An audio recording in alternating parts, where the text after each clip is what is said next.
news out of Washington. President Trump teasing a big news conference later this morning where he will unveil a major trade deal with the United Kingdom. Alexandra Hoff is live from the White House with more. Good morning, Alexandra. Well, good morning to you. Yeah, the president sees this as the first of many deals to come. The exact scope of this agreement is still not clear right now. The president is expected to expand on that at a 10 a.m. news conference this morning. He wrote earlier on Truth Social this agreement with the United Kingdom is a full and comprehensive one that will cement the relationship between the United States and the United Kingdom for many years to come.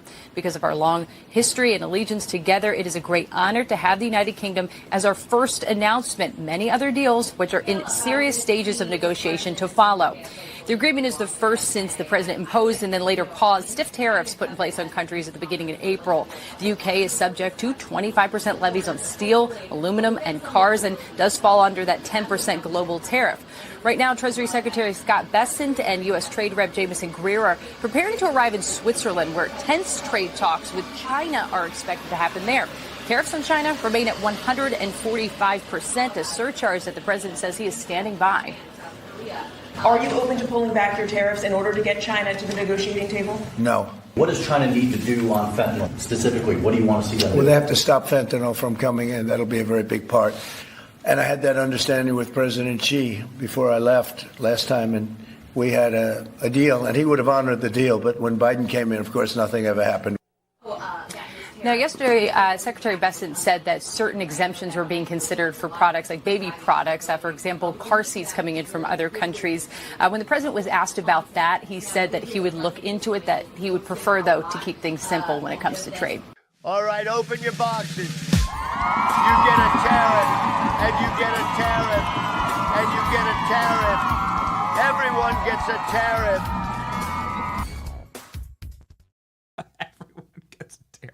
You look under your seat. He should do this at the UN. Donald Trump. They do these speeches at the UN.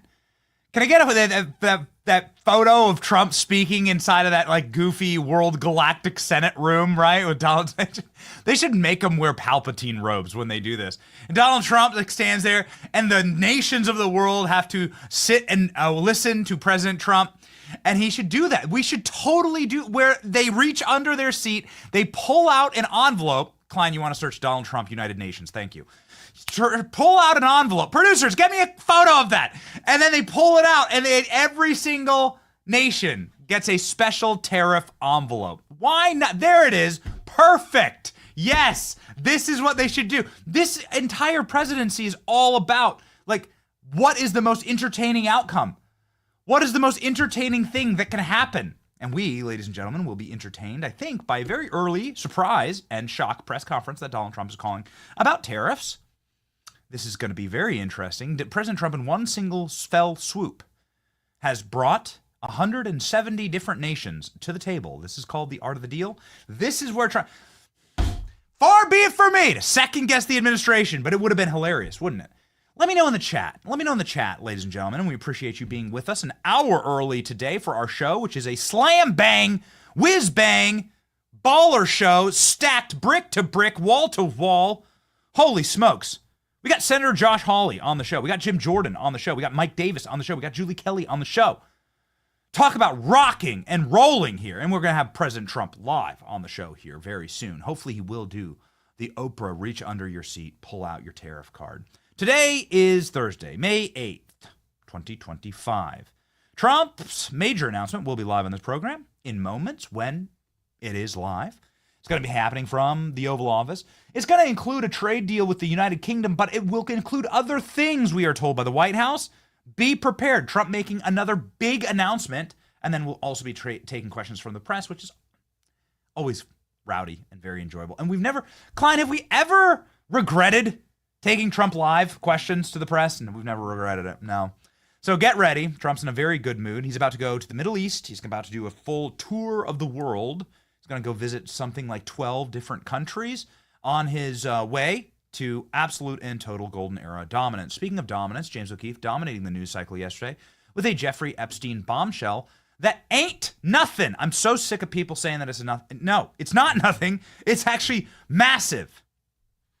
And we have an announcement that James O'Keefe will be joining the show, not today, but very, very soon. James is finally out of his black box.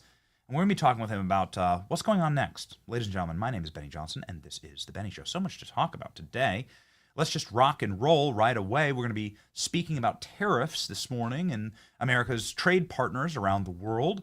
The UK was the first to bend the knee. I think that's particularly wonderful. I don't want you to bend the knee to insane credit card debt. My friends at American Financing can help you get out of obscene and what I would call usury, what I would say is like illegal and immoral credit card debt. Have you seen these rates, 20 and 30%?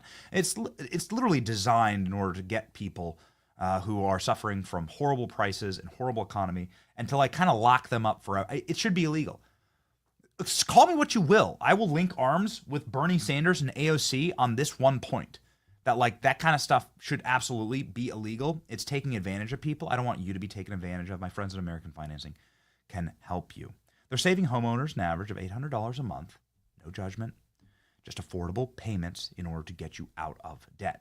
Imagine breathing again, sleeping again, knowing that you won't have to live the rest of your life paying these obscene interest rates. There's a reason, again, why usury is listed as an immorality in the Bible. It only takes 10 minutes, and you can get started today. There's no upfront fees. It costs you absolutely nothing to get started.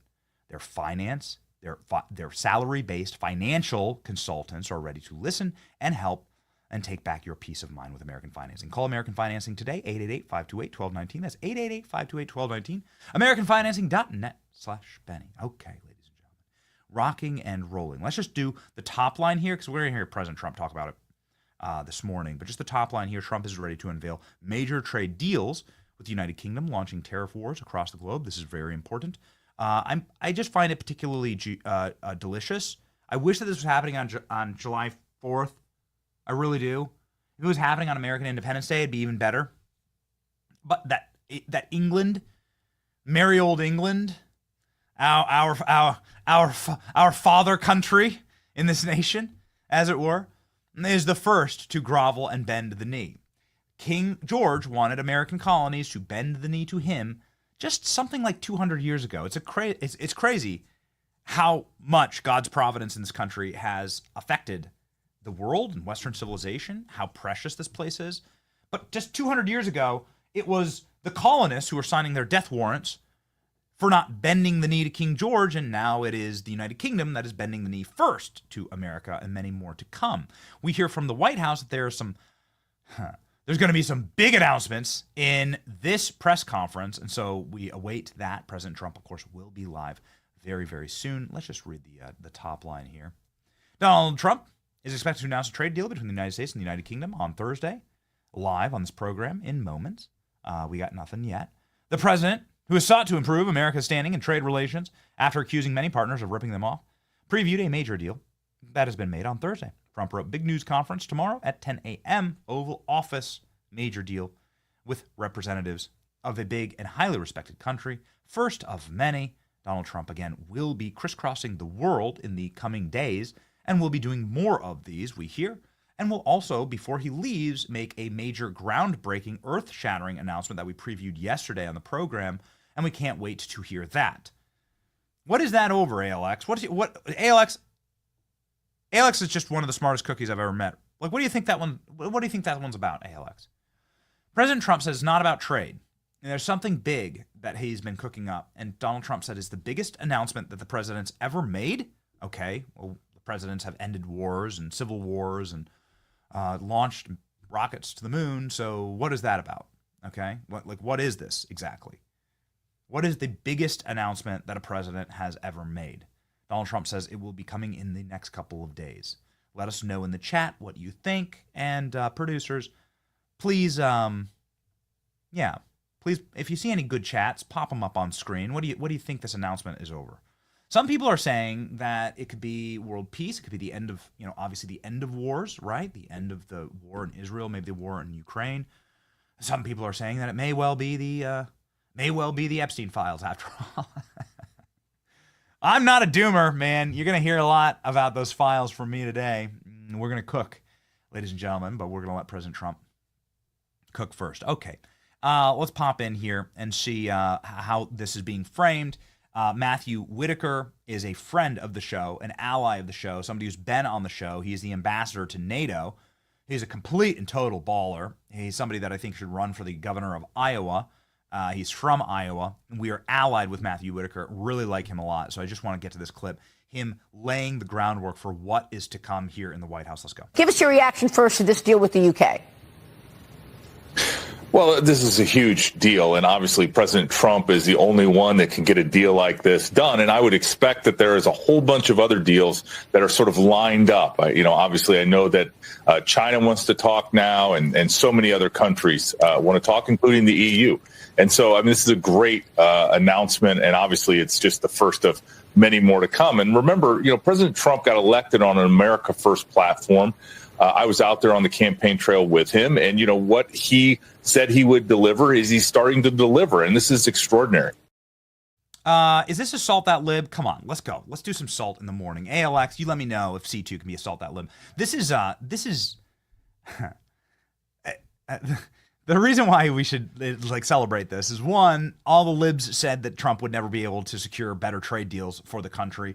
Two, it's actually Europe who's ripping America off first.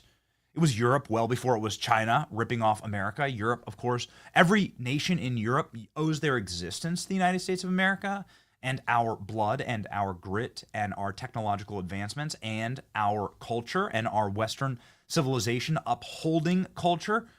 Every nation in Europe should bend the knee and grovel before America because they exist because of us. They'd all be either speaking German, Russian, or Chinese. Just say the era, right? They'd be toast without America. And so I'm very thankful that it is Europe and a European country that is the first shot across the bow to bend the knee. Libs are losing it and are on life support right now. Morning Joe, life support, salt, salt, salt in our cup. We salt our cup. And we salt our libs on this program. Please let the salt shakers flow through the comment section as we salt the libs on Morning Joe this morning.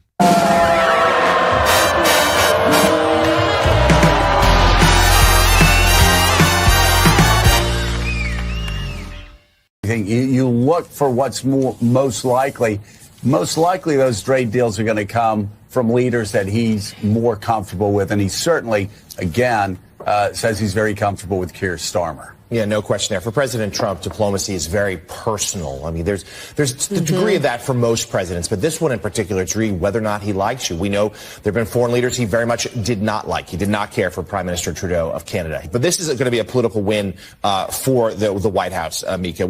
President Trump up very early this morning, posting around 5:30 in the morning. We've heard from him a couple times already today about this. They're going to have an event at 10 o'clock. He's going to hold a news conference along with it. This is going to be something that they recognize. White House aides have told me for a while. It's been turbulent since so-called Liberation Day. They've seen the markets bounce back some, but there's a lot of economic worries. They needed to start delivering deals. This is the first. Ding the bell. Ring the bell, please. Ring the bell. Don't make me push the button.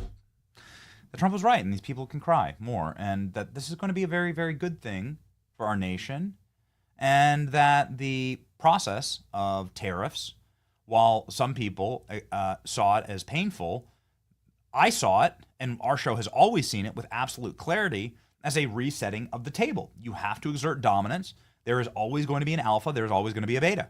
America is the alpha. Today is Victory Day. Donald Trump has declared today, May 8th, Victory Day in World War II. And he has signaled the Iwo Jima statue. Now, can we go check? Is this victory? Is this the day that Japan? Is this the day that Japan surrendered, or is it just writ large the total? Because he's using the Iwo Jima statue there. I know there's VE Day. Germany surrendered today. Okay. And Japan was September 2nd. Okay, so we'll just bundle them all together, shall we? I like it. Okay, Victory Day. What a perfect day to then announce that England has bent the knee to America once more. People are loving this, by the way. If you check in with our friends at Rasmussen, who are the pollsters that we trust the very most, the only ones who have really, truly been right throughout the last 4 or 5 years, Rasmussen says that Donald Trump has ticked up 2 and 3 points in approval and popularity. There's a little bit of a dip. There's always a little bit of a dip, especially when presidents start doing things like, upsetting the apple cart. And here's just thought pretty lively clip from this morning on Fox News where they ask a restaurant in Nashville, like, do you like what President Trump is doing with tariffs? Let's go. We're celebrating Small Business Week, and we're here in Nashville, Tennessee, at Puckett's, in a room full of people who love small businesses. So, tell us, how many people here love small businesses? There we go. How many people here like what Donald Trump is doing with tariffs? All right, there you have it. This is probably a correct time to announce that we will be doing a meetup at a restaurant here in Tampa for Student Action Summit. That's going to be in July. Producers, please grab me the exact dates. We don't have graphics to put up yet, but we're going to blow it out. We're going to be right here on the water. Let Benny buy you a beer, right? And come do a meetup with us. This is going to be, again, for Turning Point's Student Action Summit. It's going to be here in Tampa, and this is our hometown, so we're going to throw it down. We're going to do a massive meetup at a great restaurant called American Social right here. It's a very patriotic restaurant. It's owned by huge Trump supporters. It's right on the water. Here's some of the promo for it. Ladies and gentlemen, that's okay. All right. Scoot along. Thank you. Look at that. Steve Bannon, Charlie Kirk, Donald Trump Jr., Tucker Carlson, Ben Carson, Brandon Tatum, and James O'Keefe. James always does a party. Maybe we should do a united party with James. You ever thought about that? I was on the phone with him yesterday. All right, here we go. We're on the phone with James yesterday. Hot damn. James is going to be giving this audience in this show his first exclusive interview after this bombshell from yesterday. And let's cover that, shall we? World exclusive. Prince Andrew is a predator, is a pedophile. That's the world exclusive. Now, some of you may say, well, didn't we already know this about Prince Andrew? Didn't he have to settle with Virginia Roberts over all of this? And what I would say to you is that there is illusion and then there's confirmation. What James O'Keefe has is confirmation, and then you have the question, which is, why hasn't he been charged? I mean, she shouldn't just be able to fork over hundreds of millions of pounds out of the royal treasury. It's not like this cost Prince Andrew anything, to Virginia Roberts, and then she gets killed for all of it. So if you take a step back and go to the James O'Keefe post about this, I want to just go through this, and then we're going to cover what James released yesterday, because I think it's really prescient, it's very important, and it's led to the most important piece of content that came out yesterday. And if I may be so bold, it has to do with what James did, but it also has to do with this show and what we've done together as an audience. And that's the Pam Bondi clip from yesterday. People are missing the plot here. Didn't we already know this? Well, no, actually. We haven't had it from official channels. So I'm gonna lock it all up here, okay? Let's put it all together. Again, we will not miss President Trump's surprise announcement from inside the Oval Office. We got it all locked in and ready to go. We'll cut to Trump when he's ready to cook, but it's our kitchen right now. James O'Keefe, who is a man who I've worked with for close to 2 decades, is a animal. When he gets pissed off about an issue, he's going to go in and he's going to break things, right? I watched him do this. He edited the Acorn videos on my couch, all right? The Acorn videos destroyed the nascent Obama presidency, which was so patinaed and so they'd worked so hard, Hollywood had worked so hard to get their Obama moment. And James O'Keefe just smashes them in the face with a sledgehammer, breaks their nose, bloodies the face, right? Hundreds of millions of dollars of fraud and voter fraud exposed by James O'Keefe in the first days of the Obama administration. Obama has to humiliatingly go out, apologize for it. It sets the tone for a nightmare of fraudulence and corruption, which was the Obama era. And so, that was James, right, getting a bee in his bonnet. And then when I saw this tweet, I said, he's going to cook. I said, he's going to cook. He said, it's time for citizen journalists to release more on Epstein. They can't kill us all. More coming soon. This is Virginia Roberts saying she's not suicidal. Virginia Roberts was the foremost witness to the Epstein crimes. She was sex slaved and sold to the royal family. She got a payout from the royal family. She said she's not suicidal. Then she commits suicide after getting hit by a bus in the Australian outback. She lives in a rural part of Australia, Australia has a 1% urbanization rate. Most of Australia is completely empty. And she gets hit by a bus out in the middle of nowhere? Then she says she has 4 days to live. Then she commits suicide. Her father says that story's garbage. Her lawyer says that story's garbage. Will we ever get the truth? Here she is saying that there are evil people that want to see me killed. James O'Keefe says, well, how about I out those evil people? And then James O'Keefe releases yesterday from about as impeccable of a source as you can get inside of the royal family, these tapes. Ladies and gentlemen, what James O'Keefe released yesterday was a Prince Andrew press flack and royal family advocate, somebody who's raised children inside of the royal family, on camera. His name's John Bryan.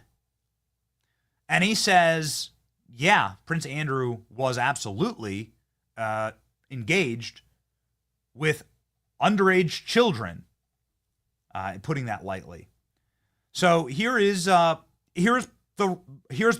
of the report, and we're going to take this on piece by piece. Here we go. Prince Andrew's connection to Jeffrey Epstein emerged in 2010, when photos showed them walking together in New York's Central Park. Epstein had already been convicted in 2008 of procuring a 14-year-old girl for prostitution. In 2014, a woman named Virginia Giuffre alleged in a Florida court filing that Jeffrey Epstein paid her to have sex with Prince Andrew when she was 17, a minor. On April 25th, a few weeks ago, Giuffre died by, quote, suicide.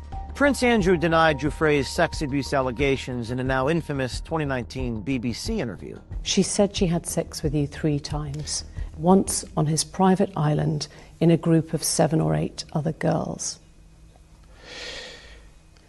No. No to all of it? All of it. Absolutely no to all of it.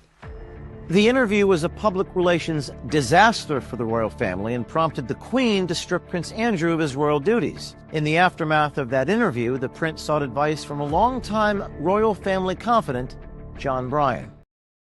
So John Bryan is explained here. You probably never heard of him. I hadn't heard of him, right? I'm no royal family expert.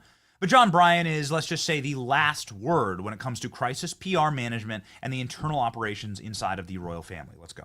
2 weeks after Prince Andrew's BBC interview, John Bryan was brought to the Royal Lodge, where Prince Andrew lives, to offer crisis management advice. According to The Telegraph, the meeting was conducted discreetly. At the royal residence, Bryan observed that Prince Andrew was visibly distressed and struggling to focus, reportedly unable to concentrate for more than 40 minutes at a time due to the strain he was under. As reported in the Daily Mail, John Bryan constructed a 5-page document emphasizing that Prince Andrew should publicly show empathy for Epstein's victims. Back in November 2022, Bryan publicly stated that he believed Prince Andrew was innocent of the claims made against him related to the Jeffrey Epstein sex trafficking scheme. Now, in our exclusive hidden camera undercover footage, John Bryan reveals for the first time that Prince Andrew did in fact have sex with underage girls. I am blown away that people can't understand the value of this from a journalistic perspective. Let's go to the John Bryan tapes here, and then we're going to unpack all of it with some breaking news from Kash Patel that happened just seconds ago in Congress. Let's go. Other girls. I was so pissed about that. I was really pissed. I was really pissed because he lied to me about it. Lied about Epstein. Yeah. No, I knew he saw him, but he lied to me that he was such a close friend. I was so pissed. And then I did a big thing in the Daily Mail saying that I believed Andrew, and then I found out he was lying. I was so pissed. No, that he was f***ing underage girls.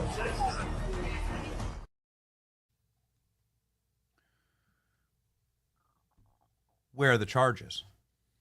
This is what James is building. This is part 1 of a multi-part series of investigations, and I need you to take a big, massive step back, if anybody's a hater on this, and say, we already knew this, right? take a massive step back and understand, how do you actually get charges? How do you bring people to justice? How do you put handcuffs on the royal family? You have to present a case in the court of public opinion, because these people control the courts, they control the prosecutors, they control the press, they control the papers. They control ABC News. Do we have that clip? James O'Keefe, first major, I think it's right here, clip F. This proves it. If we can load this as a play-by-side, please. This is James O'Keefe proving from the inside that the royal family controls American media. You have to create such an overwhelming avalanche against these people that you break them. This is just one of the first major exposés done by James on Epstein. Amy Rohrbach, in a tape that I cannot fathom how James got.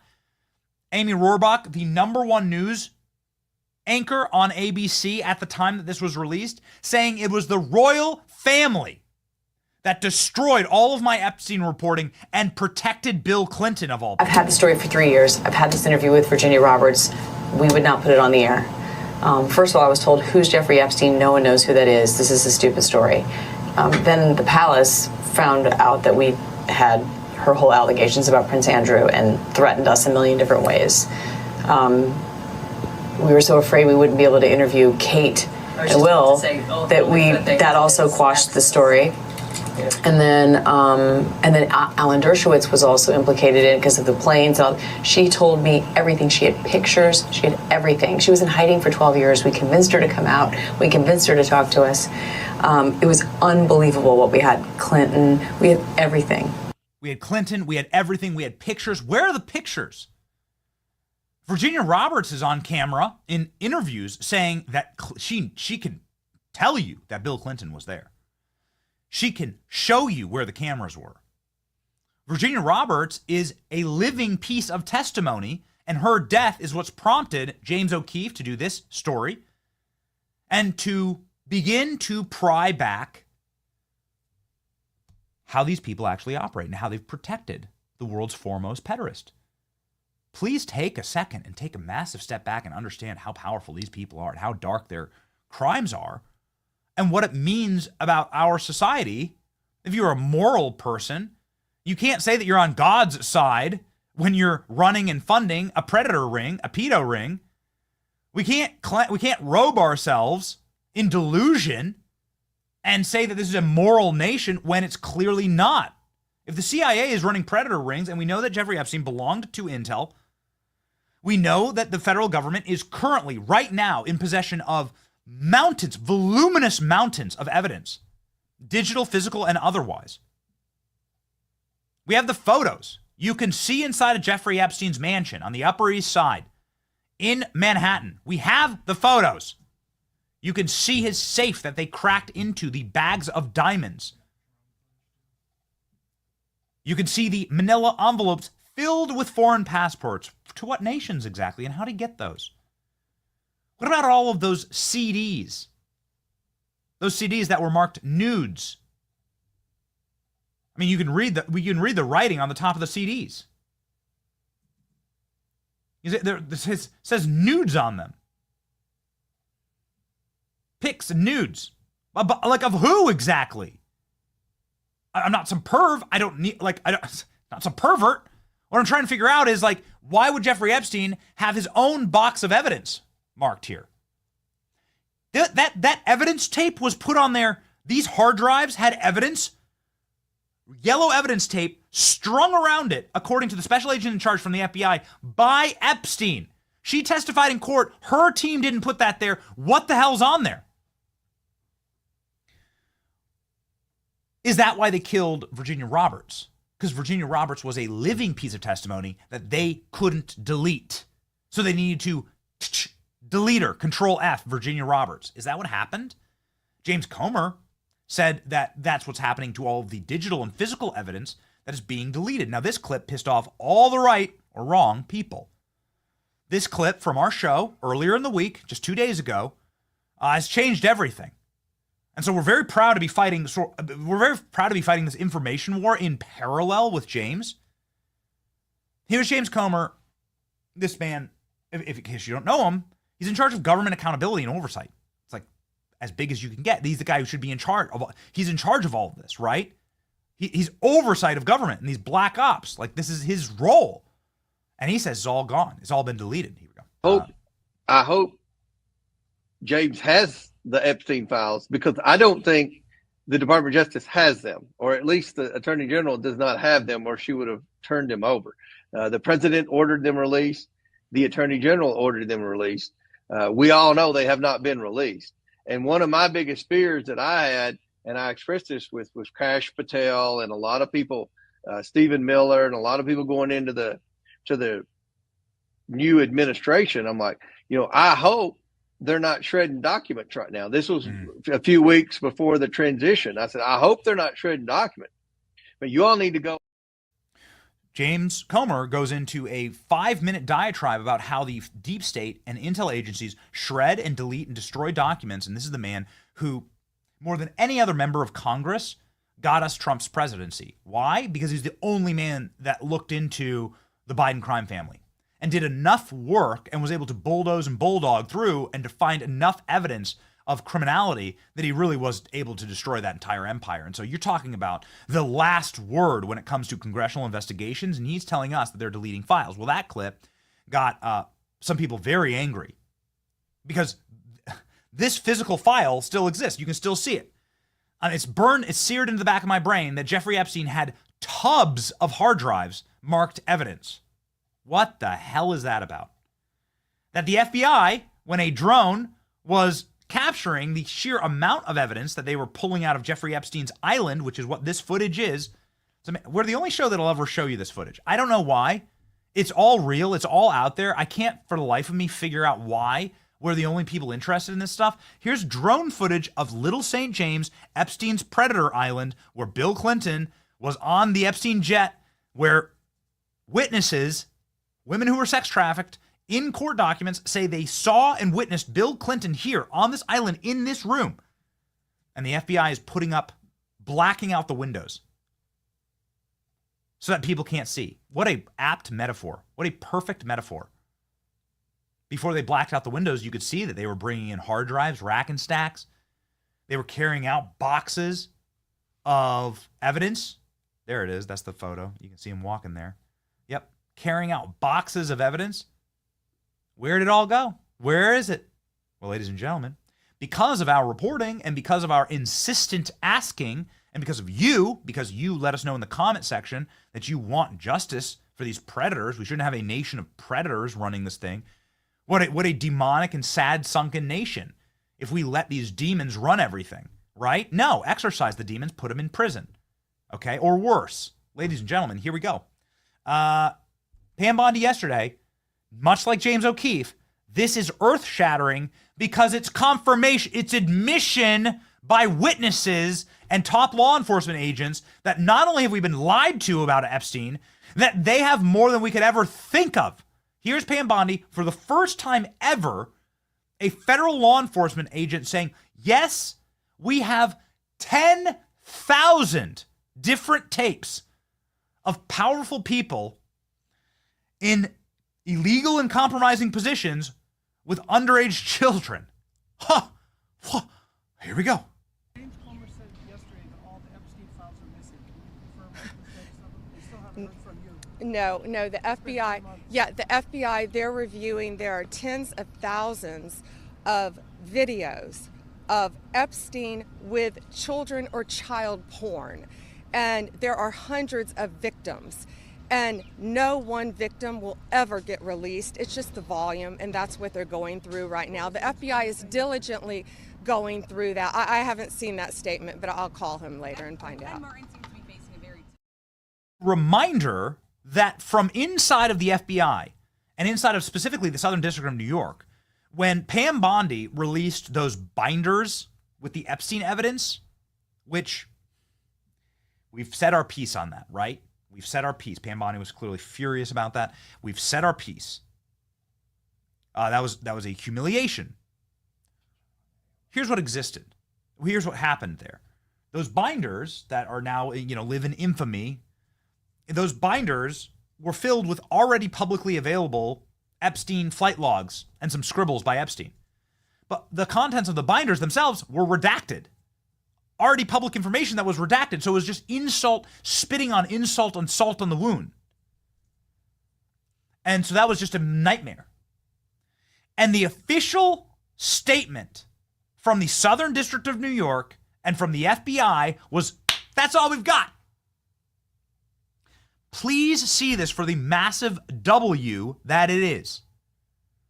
That James O'Keefe in one parallel line is applying pressure to the most powerful family on earth, the royal family, the most powerful family that maintains control over their kingdom, the royal family, right?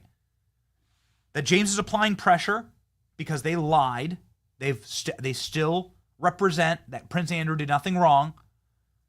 They're trying to charge Russell Brand for something that happened in 1999, yet here we have a member of the royal family whose main confidants are on tape saying he did it. Oh yeah, he did it. That's one parallel track that links perfectly with our track here, applying pressure to the DOJ to admit what they have. Is Prince Andrew on the tapes? Well, that would probably, the answer is yes, and that would probably be the best possible result here, is that you do release all of the tapes. I'm not here to say that you should destroy people's lives who've been sex trafficked or harmed, okay? We're not into that. But you can at least identify people who are in these tapes. Powerful men or women. Remember, Ghislaine Maxwell, whose dad worked for Mossad, whose dad got a state funeral in Israel. Jeffrey Epstein groomed by Bill Barr's dad, who was one of the original founding agents of the CIA. The entire thing is an intel op, and the entire thing was allowed by Intel. Please put up the article. Don't worry, Jeffrey Epstein belongs to Intel. The FBI let Jeffrey Epstein free.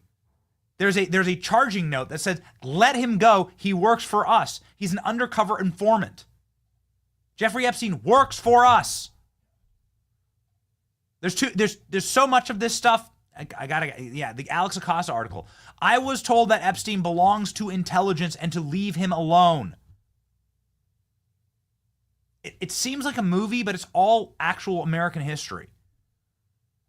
This is the guy who was in charge of federally prosecuting Jeffrey Epstein in Palm Beach when they had him dead to rights on child sex trafficking. Dead to rights. The year was 2008. I was told Epstein belonged to intelligence. And just one final thing before we play you this breaking news from Kash Patel. Kash Patel is in Congress right now answering questions, and he just broke massive news on this. There's only, in case you're wondering, is because makes me so angry. There's a bunch of people out there now on the right who are clearly trying to break up MAGA and are saying, oh, well, Donald Trump's actually preventing the release of the Epstein files because Donald Trump's implicated, blah, blah, blah, right? They're trying to seed that. It's an op. It's clearly an op. It's probably a Chinese op or an Iranian op to sow discord in MAGA. Let me put a bullet in that right now. Donald Trump, during this case, when the feds were trying to lock up Jeffrey Epstein for clear as day sex predation, being a sex predator in Palm Beach, the prosecutors are on video saying there's only one member of the Palm Beach community that showed up to put Jeffrey Epstein in prison, and it was Donald Trump.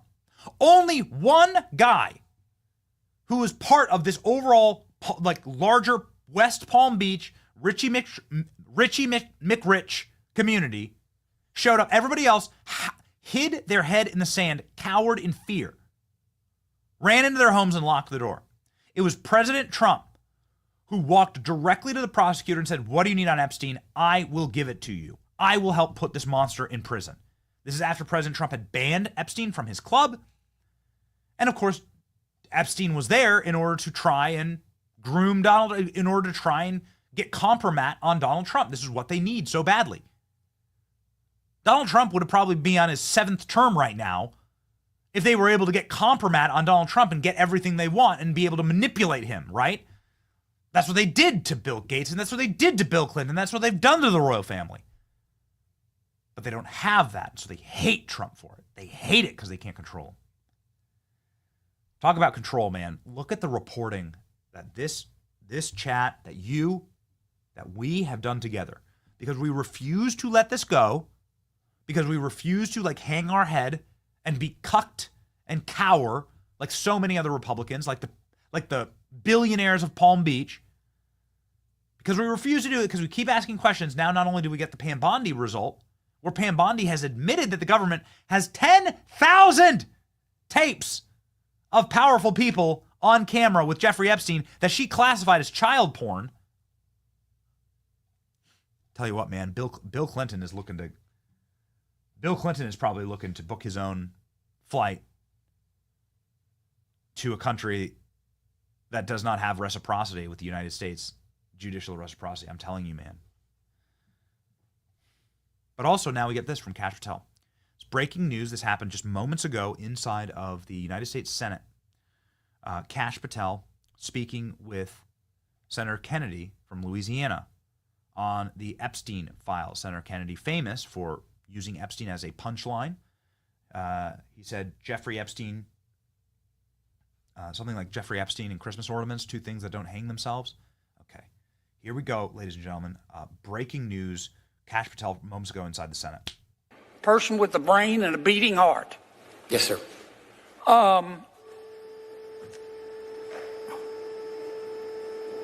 Did Jeffrey Epstein hang himself or did somebody kill him? Senator, I believe he hung himself in a cell in the Metropolitan Detention Center. Are you going to release all the information about that? Senator, we are working through that right now with the Department of Justice. When you think you'll have it done, Cash? I think in the near future, sir. Like before I die? Senator, we've been working on that, and we're doing it in a way that protects victims and also doesn't put out into the ether information that is irrelevant for production of the public, such as CSAM. Thank you, Mr. Chairman. Senator Reed, can you check in on? Thank you very much, Mr. Chairman. Can you check in on CSAM? I don't know what that acronym is. What is this? What is CSAM? Sources and methods. Is that it? Just do that. Yeah, sources and methods. Right. Okay. No. Oh, okay. Child porn. Child sex abuse material. Okay, got it. Okay. All right. Well, let's be clear-eyed here, shall we? And again, ladies and gentlemen, we are awaiting President Trump.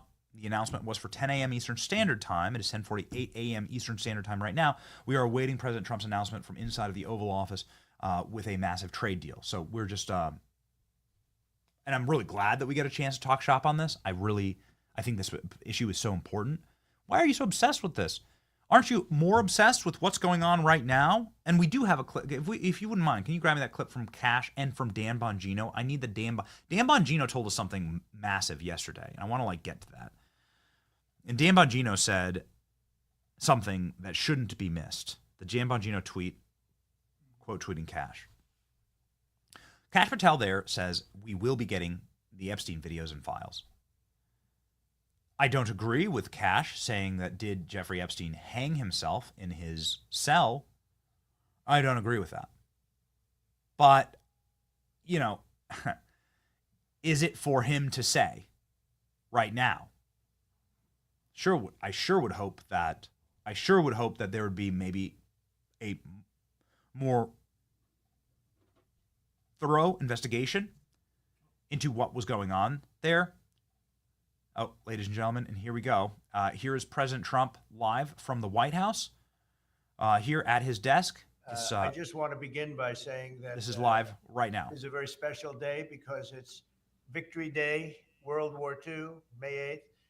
And just by happenstance, we have the Prime Minister on the phone, and we were great allies in that. And it's very unusual that the trade deal comes due, and we signed it up on the same day that we had a great victory, the greatest victory of them all. So we are talking more and more about Victory Day because we were a big part of it. And so was the UK. And it's just I guess, I don't know what you call it. It's just incredible that that day is the same day that we signed a tremendous trade deal for both countries. So I'm going to begin by just adding that we just concluded the rare earth deal with Ukraine. That's been fully ratified and approved by their legislative branches. And so we appreciate that. And I'll be speaking with the president in a little while, a little bit later. And we appreciate that. But the deal is all now signed up and ratified. And we have access to a massive amount of very, very high quality rare earth. This morning, I'm thrilled to announce that we have reached a breakthrough, but it's really in particular the agreement with one of our closest and most cherished allies. And we're so happy that that's the way it worked out. I want to thank Prime Minister Starmer and his very talented team for their outstanding work and partnership. Today's agreement with the UK is the first in a series of agreements on trade that my administration has been negotiating over the past 4 weeks. With this deal, the UK joins the United States in affirming that reciprocity and fairness is an essential and vital principle of international trade.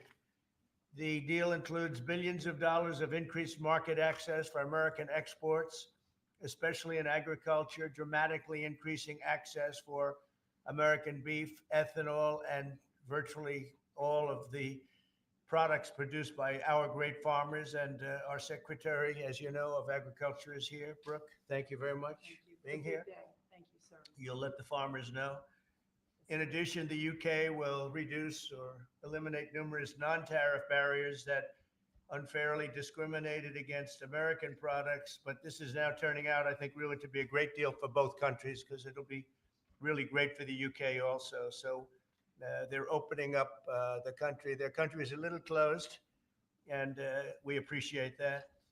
They'll also be fast-tracking American goods through their customs process, so our exports go to a very, very quick form of approval, and there won't be any red tape. Things are going to move very quickly both ways. The final details are being written up in the coming weeks. We'll have it all very conclusive, but the actual deal is a very conclusive one. We think just about everything's been approved. So good for both countries. And we'll also receive new market access for American chemicals, machinery, and many other industrial products that weren't allowed. And they'll end up getting products that they'll be able to price. And if they like them better and we make great products, they'll be buying those products, but they were not available in the UK. Furthermore, in a historic step, the deal includes plans that will bring the United Kingdom into the economic security alignment with the United States. That's the first of its kind. So we have a big economic security blanket, and that's very important. And we feel very, very comfortable with that because it's been a great ally, truly one of our great allies. I mean, a lot of people say our greatest ally. I don't want to insult people by saying that, but I can say it's certainly one of our greatest and right at the top. And they're the first one we're talking about. And by the way, we have many meetings planned today and tomorrow, and every country wants to be making deals. And we have a meeting, as you know, Scott will be going over to Switzerland on Saturday, and that'll be very, very interesting. Let's find out, but I think they want to make a deal very badly too. Both countries have agreed that the economic security is national security and will be working together as allies to ensure that we have a strong industrial base, appropriate export controls, and protections for key technologies and industries like steel. Steel is a big factor. Both countries will become stronger with steel and things necessary for military. You know, we used to build ships and other things literally at a level that nobody's ever seen. And we've eased up, and I would say that the UK certainly eased up, but now we're going to be uneasing both, and we work together. Once again, I want to thank Prime Minister Starmer. He's been terrific for his partnership in this matter, the special relationship and external bond. It's really an external and an internal bond between our two countries will soon be stronger than ever before. And we really do. We have a great relationship. I want to just say that the representatives of UK have been so professional. And it's been an honor doing business with all of them, and in particular, the Prime Minister. And I'd like to introduce him now to say a few words. Mr. Prime Minister, please take it away. Thank you, Mr. President, Donald. And this is a really fantastic, historic day in which we can announce this deal between our two great countries. And I think it's a real tribute to the history that we have of working so closely together. Can I pay tribute, Donald, to your negotiating team as well, particularly Howard and Jameson, who've done an incredible job, a very professional job. And my team as well. Two negotiating teams have worked at pace now for a number of weeks to bring in this deal today. Really important deal. This is going to boost trade between and across our countries. It's going to not only protect jobs, but create jobs, opening market access. And as you say, Donald, the timing couldn't be more apt, because not only was it 80 years ago today that victory came for Europe after and at the end of the Second World War, but of course on that day the UK and the US stood together as the closest of allies. And Donald, I think even down to the hour, because you may or may not know that it was about this time of day, exactly 80 years ago, that Winston Churchill announced victory in Europe, and that led to great celebrations across Europe, across America, but particularly in the United Kingdom. Literally people going out into the street, putting bunting up, going up to the palace. And so to be able to announce this great deal on the same day, 80 years forward, almost at the same hour, and as we were 80 years ago, with the UK and the US standing side by side, I think is incredibly important and makes this truly historic. That close relationship has endured over those 80 years.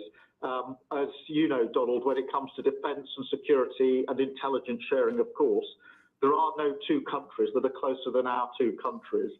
And now we take this into new and important territory by adding trade and the economy to the closeness of our relationship. It is built, as you say, on those notions of fairness and reciprocal arrangements. We've always had a fair and balanced arrangement between our countries. This builds on that, hugely important for sectors like car manufacturing and for steel and aluminium and so many others.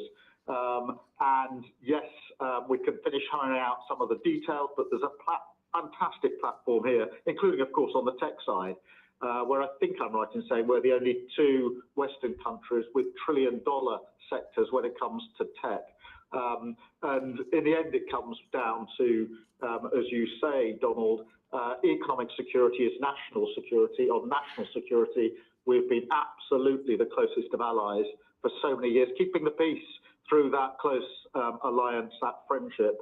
And now we add to that this deal on trade and the economy. And I want to thank you for your leadership on that, Donald, and for the way in which your team have negotiated this. And I'm so pleased that we've got this deal, we've finalised it, and we've built an incredible platform for the future. So thank you so much. Donald, I'm now going to go and do a press conference. I think you have your press in with you. But on the details, I think if you've got Howard, we can deal with that through one of my team. That's great. Well, Mr. Prime Minister, thank you very much. It's an honor. We're going to have a continued, maybe a better relationship than ever before. You know, I don't know if the media knows, but the U.S. and UK have been working for years to try and make a deal. And it never quite got there. Yeah. It did with this prime minister. So I want to just congratulate you. Well, with this president, this prime minister, we've managed to achieve what many people have tried to achieve for many years. That's right. And I'm really pleased. And it feels completely historic and on a special 80-year anniversary as well. So, Donald, thank you so much. It's really good to have got this deal over the line. Tribute to both teams, tribute to our countries, and tribute to your leadership. Thank you. Well, it really is a great thing. And you go do your press conference, and I'll see you soon. Maybe speak to you later. But thank you very much. An incredible thing. I can't tell you that for so many years, even as I sat, everybody talked and talked and talked about a deal with it just seemed like a natural deal, but it was not done. But now it was done with us, so I feel very proud to have been a part of it. Keir, thank you very much. Thanks, Donald, and we'll speak again soon. Very good. So long. Bye.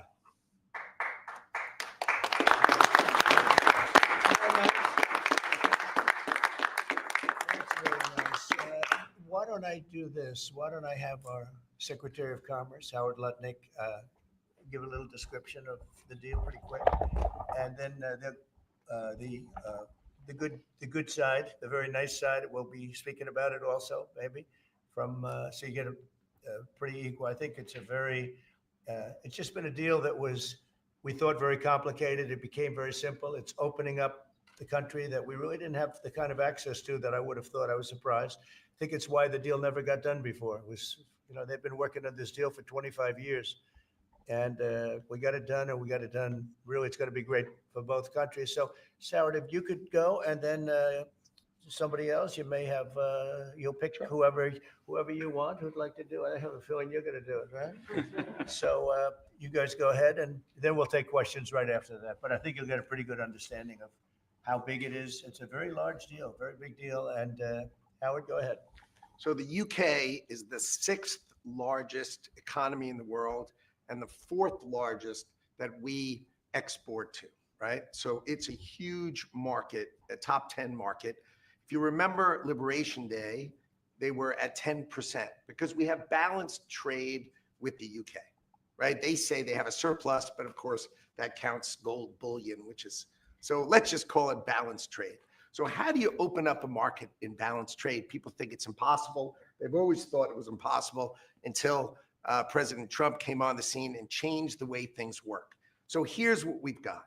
We've opened up new market access, ethanol, beef, machinery, all the agricultural products. They've agreed to open their markets, and that will add $5 billion of opportunity to American exporters.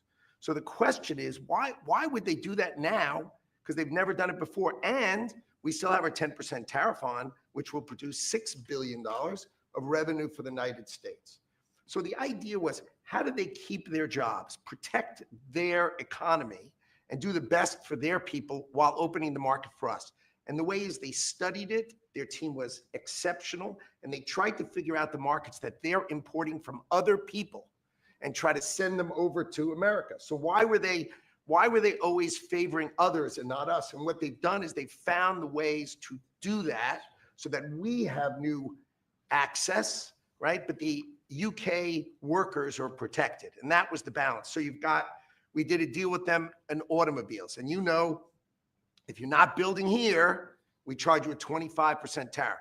But the president, and by the way, I want to make this clear, while Jameson and I worked hard, this was the president's deal. And people think, oh, that's not the way it works. If you got to sit next to him, I have the best deal maker to my left. And if you don't think that we take advantage of him calling the prime minister and getting that deal done, you don't understand who's the president of the United States. So he's the closer. He gets deals done that we could never get done because he understands business. He understands deals. And that's why we're here today. So he agreed they could send 100,000 cars into America and only pay a 10% tariff. And that protects their car industry. And remember, we do 16 million cars a year. So this is only like 0.6%. But for the UK auto people, this is tens of thousands of jobs that the president agreed that he would protect for them. So he made that deal, right? Then steel and aluminum. Right? Their steel business has been destroyed like everybody else has been destroyed by people dumping steel into their markets. And British Steel had announced it was closing down. So the British government, as part of this deal, nationalized British Steel, and they're going to match the kinds of models we do. They'll put tariffs on, they'll put quotas on. They want to do it with America so they can be part of the resurgence of steel and aluminum in America. And that saves them, again, thousands and thousands of jobs. So if you go step by step, aero and commercial planes, they sell Rolls-Royce engines to Boeing. We've agreed to let Rolls-Royce engines and those kind of plane parts to come over tariff-free. And what you're going to hear today is there's going to be an announcement that the UK that they are buying $10 billion worth of Boeing planes later today, but I'm going to let the name of the airline announce it because that's theirs to do. But part of this deal was always to do it together and to do it strong. And you can see the numbers on this board. Everything about this board works exceptionally well for the United States of America. It lays out the plan that you can work with us in autos. You can work with us with aero and commercial. You can work with us in pharmaceuticals if you have a supply chain that is secure and protected in national security. So we feel really good about the deal. You've heard the Prime Minister. He feels really good about the deal, right? And we started at 10% and we ended at 10%. And the market for America is better. And this is a perfect example of why Donald Trump produced Liberation Day. People don't understand. He gets things done in a matter of time. This would have taken Jameson and I 3 years, maybe. And instead, we got it done in 45 days, certainly, because we work for Donald Trump. So Jameson, my partner in all this, maybe Jameson, you'd like to talk a little, and then we'll turn it over to the UK. Sure, happy to do that. Everyone has great remarks. I just have to echo the President and the Prime Minister when we talk about VE Day. This is something we've been waiting for decades, and there's no more appropriate date to do this. And when we step back and we look back a few weeks from now or months from now or years from now, we're going to look back at this day and better appreciate the significance, I think.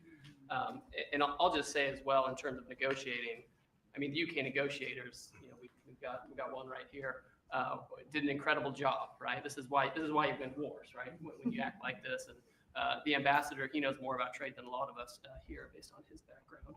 And I would say on this deal, Mr. President, what we've shown is that it is time to change the way we do trade. People said we couldn't do a global tariff. We did a global tariff. They said no one would want to deal with us. People want to deal. They said no one give offers. You saw that stack of offers I showed you yesterday, all those countries. Said we wouldn't get deals, and here we are with the deal with the 6th largest economy. We've agreed to have fair and reciprocal trade, and we've done it in record time. Thank you very much. Great job. Thanks. Mr. Ambassador. Well, Mr. President, thank you very much indeed in hosting us this morning. And thank you very much indeed also for that very typical 11th hour intervention by you with your phone call to the President, demanding even more out of this deal than any of us expected. So thank you for that. The Prime Minister was delighted, obviously, to take that call late at night. But you took it to another level. And I think the point I would make is twofold. One is that if we're going to rebalance and rebuild international trade in a way that serves all our interests, then we're better doing that together than separately and apart. And that's what we're on a mission to do. But secondly, you've done what you said you would do. You said to the Prime Minister when he came and we visited in the Oval that you would do a good trade deal with the United Kingdom, that you would do it at pace, and that we would be first. And you have delivered that. You know, you've been true to your word. So thank you very much indeed for that. For us, it's not the end. It's the end just of the beginning. I mean, there is yet more we can do in reducing tariffs and trade barriers so as to open up our markets to each other even more than we're agreeing to do today. But it also provides us with the platform, the springboard, to do what I think will be even more valuable for both our countries in the future, and that's creating a technology partnership between the United States and the United Kingdom so that we can harness science and technology in order to create future industries and future jobs, and to do that together in the way we work so closely already in the national security and defense area. We can just take that to yet further areas of science, enterprise and endeavor. So we're looking forward to doing that in the coming months. You've launched us extremely well today. It just, in my view, as the Prime Minister has said, just shows what two countries who trust each other, who are confident in each other and are familiar with each other, can do, not just for ourselves, but for the rest of the world who need to benefit from a bigger and better international trading system. Thank you very much. It was beautifully stated. What a beautiful accent, too. I'd like to have that accent. Thank you. My mother would be proud. Thank you very much. Any questions? James Matthews from Sky News. Yes. Can I ask why Britain and why now? And you described this deal as a full and comprehensive deal, and yet we've just heard from Mr. Magnus that it's the end of the beginning. Clearly, there's much more work still to do. With respect, are you overstating the reach and significance of this deal because you're a president who needs a result at a difficult time? I think that it's a great deal for both parties. It's for us. We're opened up. I didn't know how closed it was. Quite closed, the market, as you know, the UK, and it opens up a tremendous market for us, and it works out very well, and a lot of assets. You see the chart, and those are tremendous assets. But we've been trying, and when you say why us, meaning your country, we've been trying for years, and they've been trying for years to make a deal, including when I was in the, first term. It would always be people talking, but they weren't getting it done. But for 25 years before that, they were trying always to make a deal, a very significant deal. I actually, until I looked at the numbers, I didn't realize this is a very conclusive deal, but we think we can grow it even from that. But this is a maxed out deal, not like you said it. You said it really incorrectly. This is a maxed out deal that we're going to make bigger, and we make it bigger through growth. But we have tremendous assets involved. I was surprised to see how big your country is in trade, actually. One of the biggest in technology and so many other things. It's agriculture. I really didn't know. It's depending on your definition, it's from 4 to 5 to 6. That's pretty big in the world. So I was very impressed by that. But we're going to take it to new levels. It's a very big deal right now, but I think it is going to grow just of its own volition. It's going to grow, and over time we'll see things that we can do even better. But it's very conclusive, and we think everyone's going to be happy, and the people of your country are going to be very impressed with the result, and they'll be able to buy from more people. They'll be able to price things differently. They'll be able to get some products that aren't available to them now that we make better than anybody in the world. And it's just something that it's a great thing that it came together. It's so nice because we have many countries want to make a deal, and many countries are very unhappy that we happen to choose this one, to be honest with you. But it's a long time, our oldest ally, or just about. I guess a couple of people claim that too, but let's put it right at the top. I think it's going to be something very special for UK and special for the United States. Yeah, please. Thank you, Mr. President. Reagan Reese with the Daily Caller. How close are you to more deals, and when do you expect the next to be announced? Well, very close. We have numerous deals. I know Howard's going back as soon as this is finished. Your press conference, he's got numerous. And Scott, who's right over here, who's fantastic, by the way. You were great on television this morning. I watched you. You gave them a little lesson in the world and economics. But Scott's going to be going to Switzerland, meeting with China, and they very much want to make a deal. We can all play games. Who made the first call? Who didn't make it doesn't matter. It only matters what happens in that room. But I will tell you that China very much wants to make a deal. We'll see how that works out. Every country throughout the last 40, 50 years has literally ripped off the United States on trade, on military, on protection, on all the different things. And we are now making fair deals. And in this case, it's great because we really weren't very much involved. You have the European Union, which is, I think you made the right decision years ago. I don't know if you remember, I was opening up Turnberry the day that you were voting. And they asked me, would it happen or would it not happen? I said, no, I think they're going to go their own separate way. I think it's better for them. And they did. I think it's going to end up being a very smart decision. But a big part of that decision was always that you'd be able to make a deal with the United States. And they were unable to do that. But now they made it. And it's a tremendous, it's very important. That was always a big part of your decision on Brexit. and they were never able to make that deal. It was, it was a tough one. And this one was, it's amazing with time. This one just went very smoothly, went quickly and smoothly. And a lot of common sense, as I like to say. It's tremendous common sense, but it's going to make your country much bigger in terms of trade, and it's going to make our country much bigger in terms of trade too. Yes, Thank you. Tom Bateman at the BBC. Thank you, Mr. President. You mentioned meat. You're with who? The BBC. Oh, good. Very nice. They treat me beautifully. You mentioned meat and beef exports. The UK currently doesn't accept American beef because of its own food standards. Are you calling on the UK to accept all American beef and chicken products? Well, I think they'll take what they want. We have plenty of it. We have every type. We have every classification you can have. As you know, Bobby Kennedy is doing a tremendous job, and he's, I think, probably heading toward your system with no chemical, no this, no that. And I think we're heading that way. It seems to be. And but we have that also. So we're a very big country. We have a lot of beef. We're a very big country, so it'll be great. Yes, yes. You want me to jump in? Yes. Let's talk about American beef really quickly, and it can't be understated. I'm Brooke Rollins, by the way.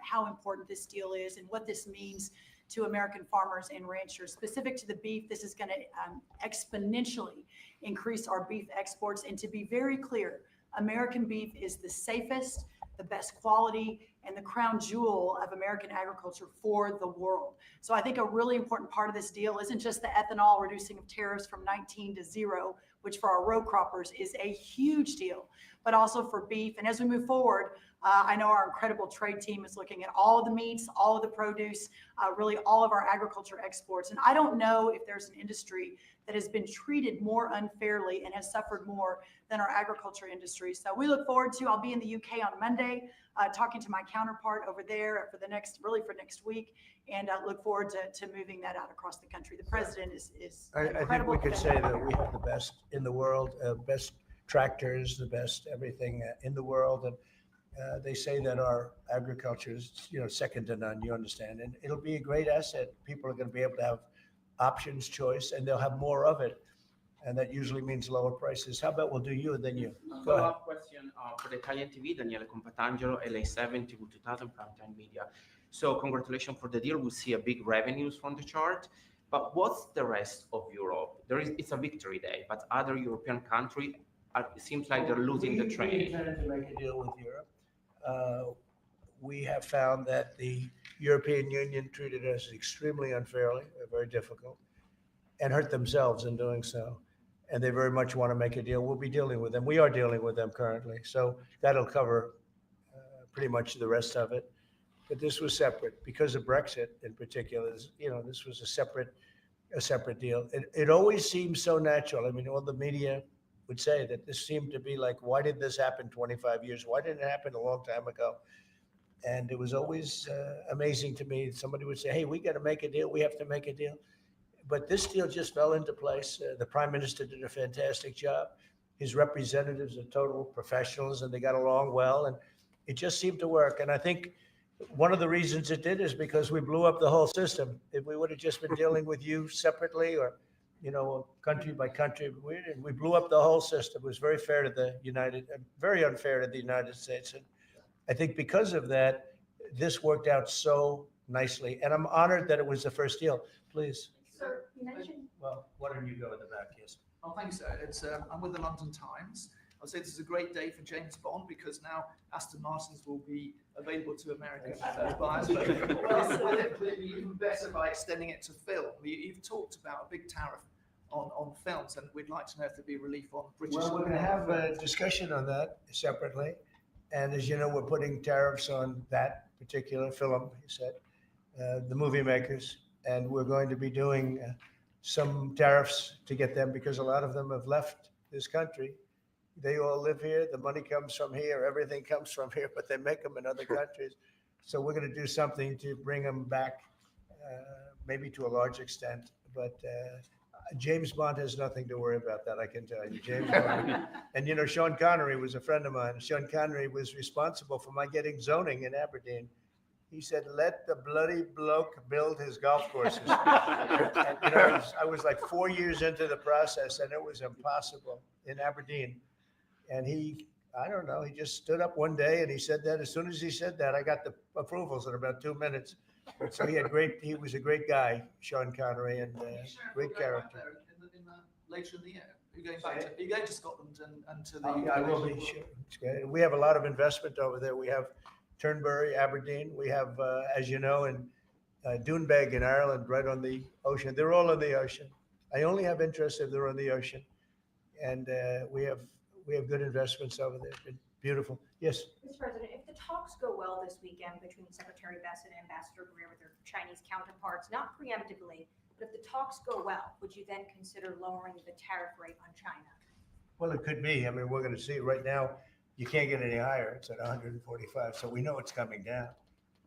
I think we're going to have a very good relationship. You know, I always got along very well with President Xi. That relationship was greatly disturbed by COVID when COVID came in, but we get along very well now. I mean, the relationship was hurt with a lot of people, a lot of countries when COVID came in. But I think we're going to have a very good relationship. I expect to have a very good relationship with China, Scott. I think it's a very friendly meeting. They look forward to doing it in an elegant way. China, as you know, has a tremendous trade surplus with us, and we just can't have that. And but I think it's going to be very good for both countries. I would like to see China opened. You know, one of the big things here is, and nobody would know this, but the UK was largely closed. It was very much closed to trade, and now it's opened. And a lot of the financial reporters are very happy about that because so much. I'd listened to them. Well, I hope they get countries opened up, and then you compete on a fair basis. But you can't compete when you're not allowed to go there. China would be the number one example of that. You know, it's very closed. We almost had it last time before COVID. And that didn't work out. But we made a great deal with China. They had to buy $50 billion worth of our food products. And it was a great deal, doing very well for our farmers. And then when Biden came in, as usual, nothing happened. You know, he didn't enforce it. And it got less. And ultimately, you know, destroyed a great deal. That was a great deal. But no, I think that we're going to have a good weekend with China. I think they have a lot to gain.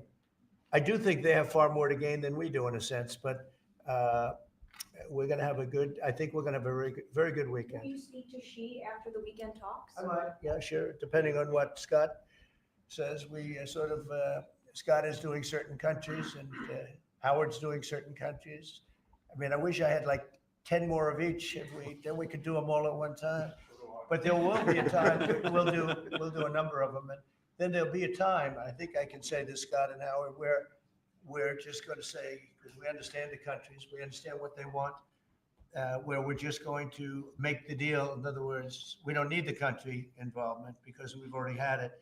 And we'll say this particular country, which had big surpluses, let's say we had therefore deficits, that this particular country is going to pay a 25% tariff or 30% or 50% or 10% or whatever it may be. I think we should explain it now, Howard. One of the things we did here that we'll rarely do is on cars, we took it from 25 to 10 on Rolls-Royce because Rolls-Royce is not going to be built here. I wouldn't even ask them to do that. You know, it's a very special car, and it's a very limited number too. It's not, you know, one of the monster car companies that makes millions of cars. They make a very small number of cars that are super luxury, and that includes Bentley and Jaguar. So we have some very special cars. So in order to help that industry, and that's really, you know, handmade stuff. They've been doing it for a long time in the same location. And I said, yeah, that would be good. Let's help them out with that one. But that's different than a car company that comes out and makes millions of cars, which they'll be doing in our country. They can build, we have many factories, car plants being built or going to be built very soon. I think we can say that we'll be close to $10 trillion of investment. I think we're actually at that number now if you add up some of the ones we haven't heard about yet. I mean, we have some going up right now. They have plants going up and they haven't even spoken to us. They're doing it because of the tariffs. And tariffs have always been used against us. And I never understood. I used to sit back as you know, China paid hundreds of billions of dollars in tariffs when I was president. But until then, China never paid anything. And, they really did a big number on us from the standpoint of trade. But we are using tariffs now for our benefit. And we have now close to $10 trillion. Think of that, 10 trillion. If you look at the past administration, and we're talking about over, essentially 2 months, because we could say 3, but it took a little while to get the office in perfect shape, right? It took a little while to get things done. But once we started, when you think of that, close to $10 trillion of investment, you've had years where the United States wouldn't do that wouldn't do 1 trillion in a year, wouldn't do anywhere near 1 trillion. We did 10 trillion in 2 months. So it's amazing what's happening. We're getting calls and that has to do with chips, has to do with cars. We used to make chips. We had Intel, and we used to make chips. We had a monopoly on chips. Everything was made here. And now, over a period of years, because of presidents that didn't know what they were doing, they allowed that business to be stolen from us. Most of it moved to Taiwan. And you probably were in the same position, right? Because you had a lot of the chip making capacity, but they moved it in. And if we would have said, that's fine. If you want to move it to Taiwan, that's good. But if you want to sell back into the United States, we're going to put a 50% or 100% tariff on. They would have never left. But we had people sitting here that didn't understand that, and it's too bad. But now they're coming back because I'm saying it about 40 years too late. But they're coming back. As you know, we have the biggest chip makers in the world spending, in one case, 300 billion, in one case, 500 billion, same as Apple, and in another case, 200 billion. And we're going to have a large share, a very, very substantial share of the chip making market. You said that this weekend is going to be a friendly visit. But do you expect that it will just be a formality to break the ice, or are they going to get into substantive negotiations? I believe so, yes. I believe it's substantive, yes. I think people like to say, yes, we're having a meeting to meet. Well, we're meeting, so what are we going to do? Talk about meeting again? I think it's going to be substantive. I think we can say that, right, Scott? Very substantive. Now, China wants to do something. And look, they have to at this point. Essentially, they made $1 trillion a year, and now they have absolutely, no business because of the tariffs. They have no business. And they want to have business, and we want them to have business. We want them to do well. We want them to do very well. So I think it's going to be very substantive. Because business has slowed down, as you mentioned. In China. But we're seeing as a result, the ports here in the U.S., the traffic has really slowed, and now thousands of dock workers and truck drivers are worried about their jobs. Yeah, no, that means we lose less money. When I see that means we lose less money. Look, China was making over $1 trillion, 1.1 trillion, in my opinion. Different numbers from 500 billion to $1 trillion or $1 trillion. I think it was 1.1 trillion. And frankly, if we didn't do business, we would have been better off. Okay, you understand that. So when you say it slowed down, that's a good thing, not a bad thing. But we're going to make it so they can. I'd like to say they can do better, actually, in terms of the bottom line.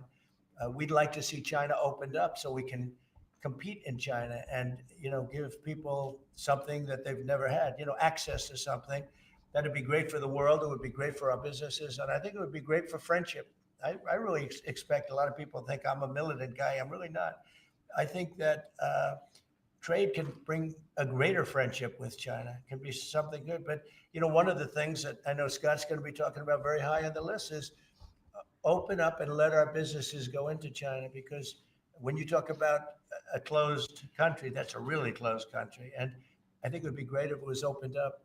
It would give people a lot of choice and would create a lot of jobs, a lot of everything. So I think it would be a great thing for China. And that's going to be one of the things we'll be discussing, like we discussed with UK. Yeah, please. So what does Britain have to do for you to drop the baseline 10% tariff? Well, I think that's set because that has to do with a lot of different things, including past. There are a lot of past things that we talk. This is very inclusive. We included everything, and that's pretty well set. Yeah, please. Yeah, Mr. President, the 10% baseline tariff remaining in place, is that a template for these future trade deals? You say you're going to keep it here. No. Is it going to stay in every case? No, that's a low number. They made a good deal. Some will be much higher because they have massive trade surpluses, and in many cases they didn't treat us right. One thing with UK, they had somewhat closed, not like a China as an example, but they always treated us with great respect.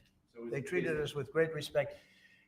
The template of 10 is probably the lowest end, and therefore they made that deal. But they we've had just a very special relationship with them. Like, I won't do that deal with cars. I mean, unless somebody shows me that there's another kind of a car that's comparable to a Rolls Royce. And there aren't too many. This is a good commercial for Rolls Royce. They're going to order a lot of cars. Mr. President, I wonder whether you'd like to buy. I mean, well, the last time this happened, I ended up. I would be happy to suggest a discount, obviously a very modest discount. We have to protect our profit margins. I've had many of them, actually. The last time that happened, I ended up buying a Tesla.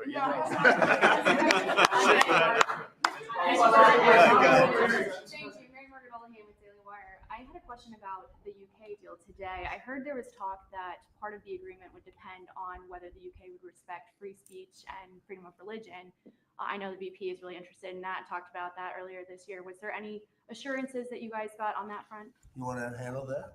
Yeah, that was not part of the conversation. Our conversation was an economic conversation from start to finish, closed by the president yesterday.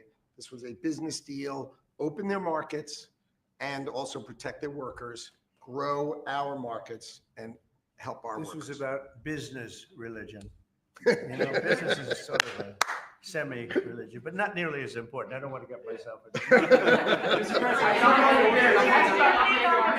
ahead, in the back. Mr. President, will you be asking China to help you close, the gap between Ukraine and Russia? I think so. Yeah. I think it's a natural thing to ask. What do you expect? Sure. I don't know. I think we're making good progress. Fighting is a little bit different than it was. I think if we weren't involved, Russia would be, going at it to maybe get the whole thing. And without our involvement, they'd be able to get it, because we supplied a lot of different things foolishly. But we've been sort of paid back by doing the rare earth deal that I talked about before. I think that. I think that we will be very much involved in trying to get that bloodbath. It's a bloodbath. It's a horrible situation. 5,000, it's really more than that. But it's 5,000 soldiers on average a week, mostly soldiers, are being killed. Young, beautiful people. I mean, they're being killed. I see the satellite pictures coming back, body parts lying all over fields, heads and arms. It's so terrible. I've never seen anything like it, actually. And if we can get that stopped, that will be a great accomplishment. And we're trying very hard. And I think we're close. And Mr. Witkoff is talking constantly back and forth. He's a real professional. He's got a great relationship with both countries. And I think we have a good chance. And likewise, we're trying to work on Iran to get that solved without having to get into any bombing, as we say, big bombing. I don't want to do that. I want them to work a deal. I want them to be very successful. Mr. President, Edward Lawrence from Fox Business. On the non-market barriers, how did you get the UK to bend, and what was the 11th hour deal or ask? Well, I think it was really just a part of the overall. I mean, they have so many things that are so good for them. It's going to be so good for the country. And that was sort of easy. We had non-market, I call it non-market or non-monetary trade barriers. And we have quite a few of them, not nearly as bad as some countries. Some countries have, they have virtually no tariff, but the rest of it is so brutal you can't do business with them, right? So it's a very important question, actually. No, I think the overall deal just worked out very well from their standpoint. They were willing to give that in order to get other things. And you might want to speak to that, Mr. Abbas. Look, the point about the deal is that we will continue reducing tariffs and non-tariff barriers. This is a continuing picture. It's a movie. It's not a still picture here. It's a movie. Yeah. It continues. And we're both committed to freeing up trade between our countries. We're both committed to freeing up investment between our countries. And the point about this deal is that it provides a very good template, a very good launch pad for what we can continue to do and build on in the future. And that's what we're both determined to do. You know, many of the, well, we're going to say, That's between us. many of these, we'll keep it confidential. How about just one more little thing, right? Well, it got the deal closed, and it was handled very well from the other side too. But many of these things that we're talking about, we've been talking about this for 25 years. It's hard to explain when, if you weren't sitting behind this beautiful Resolute desk, you just wouldn't get it. I have been hearing about making a deal with UK for 25 years. And especially around the time of Brexit, they wanted to make a deal. So they came out of Brexit and they make a deal, and how natural. And it just couldn't be done. It couldn't be done. Good people. And this is a bigger deal. This is a much bigger, better, stronger deal for both of us than we ever even contemplated before. It's a big deal. Virtually everyone said that it would end in failure, it would end in tears, and it's ended in exactly the opposite. Yeah. But Mr. President, can I say that that is due to Secretary Lutnick and Ambassador Greer, who've been absolutely fantastic. But Right. yesterday I received a call, a very diplomatic call that just edged things over the line, and that was from your new ambassador in the United Kingdom. Who is terrific. Right? Warren Stevens, he's here. Where is Warren? Right here. Hello, Warren. He's flying to London tomorrow night. He's going to be very popular with the British people. He's going to be a very successful ambassador.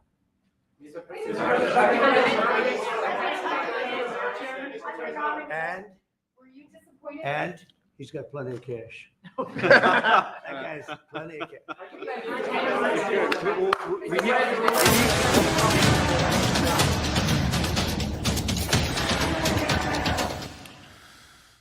Ladies and gentlemen, breaking news, and we are jumping to our guest right now after a rowdy President Trump live Oval Office press conference that President Trump said he's wrapping up right now. Let's freaking go. Massive, massive breaking news. Leticia James is now formally being investigated by the FBI for mortgage and insurance fraud. This is precisely what she tried to put President Trump in prison for in the state of New York. Joining us right now live, the chairman of the Judiciary Committee in the House of Representatives, the great Jim Jordan.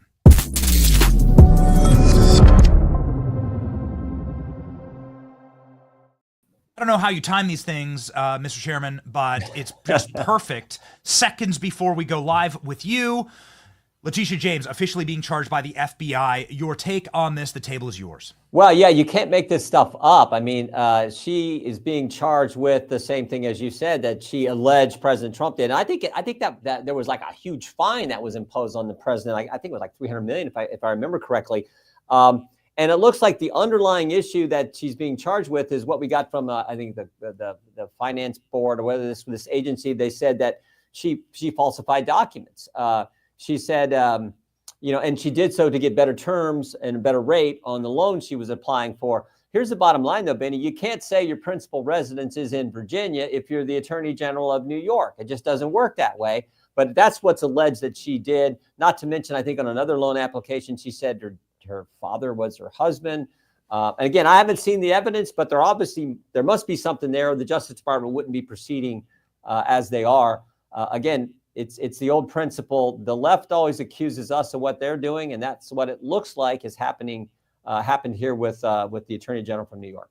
What should happen to the Attorney General? I mean, you are in very interesting waters here. If found guilty, these are federal crimes. What should happen to Leticia James?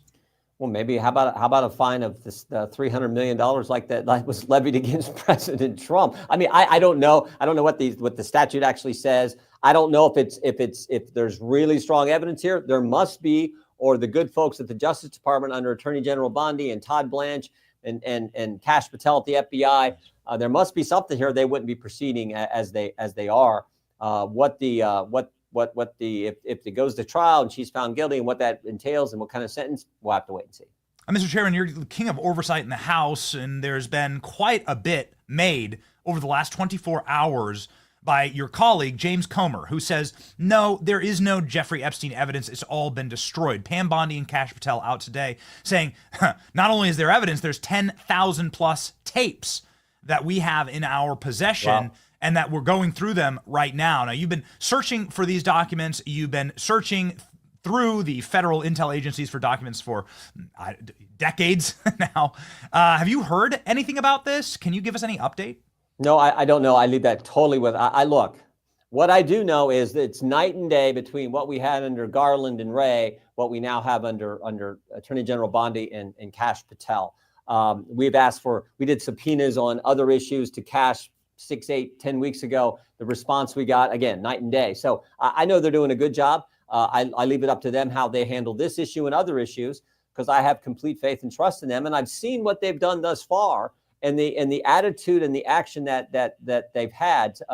So I'll leave it up to them. Again, when they release this information, that's their call. So have you subpoenaed any information along these lines? No, is there any interest from congressional committees? Well, certainly the Oversight Committee, Chairman Comer, with the subcommittee, the select subcommittee that was set up with Anna Paulina Luna, they have an interest and they're actively pursuing all this. You don't need two committees doing that, so that's been left to the Oversight Committee, and they'll work with the Justice Department and they'll get the information on the time frame that makes sense. What I do know is when we've asked the Justice Department for answers, for a response, for even subpoenas, we have gotten that information. And when we don't get it right away, they tell us why. And it's a good reason they're going through. Like we're asking, as an example, we're asking about the 26 confidential human sources who were there on January 6th.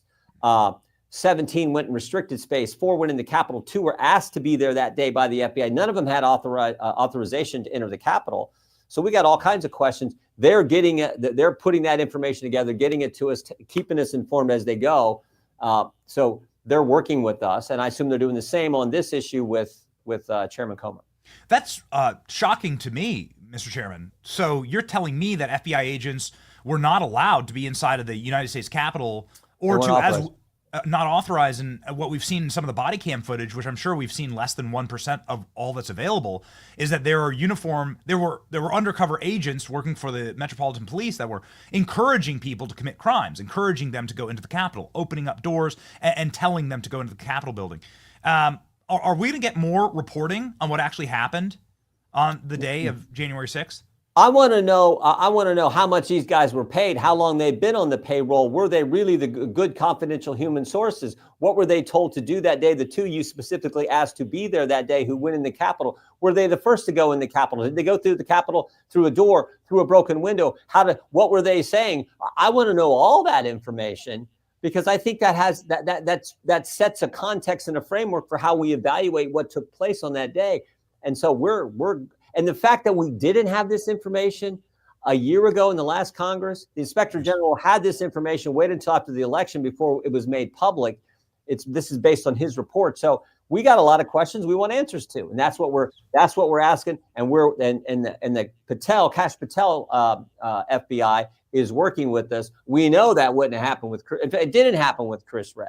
He would never answer a question under oath about were there undercover assets there that day. He wouldn't respond. So that's the big difference. And again, we're working with them and we want answers to those questions. Mr. Chairman, on the screen there was a very curious case where a J6 rioter was handcuffed, and then they had his handcuffs taken off of him by the Capitol Police, and they fist bumped each other.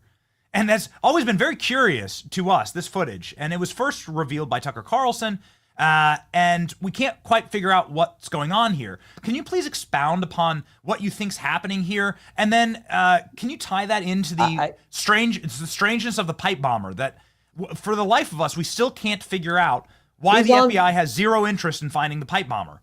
He's on video and you can't figure it out. He's walking around, multiple pictures of the guy who planted the pipe bomb outside the RNC and the DNC. It's like, all I know is this FBI can't tell us who planted the pipe bombs, can't tell us who leaked the Dobbs opinion, and can't tell us who put the cocaine at the White House. But they can do all kinds of, they can say that the shooting clear back 8 years ago on our colleague Steve Scalise, they can say that was suicide by cop when everyone knows it was domestic terrorism. He had a freaking piece of paper in his pocket with 6 Republican members of Congress's name and description on the piece of paper. But no, it was suicide by, it wasn't a domestic terrorist. And the reason they say that, we all know why, is because it doesn't fit the narrative. The narrative was, oh, you got to be a MAGA hillbilly from flyover country. That's the domestic terrorism, not some left-wing lunatic who's got a hit list in his pocket. So this is the FBI that can't get us the answers we want. I mean, not Kash Patel. They're working on getting us those answers,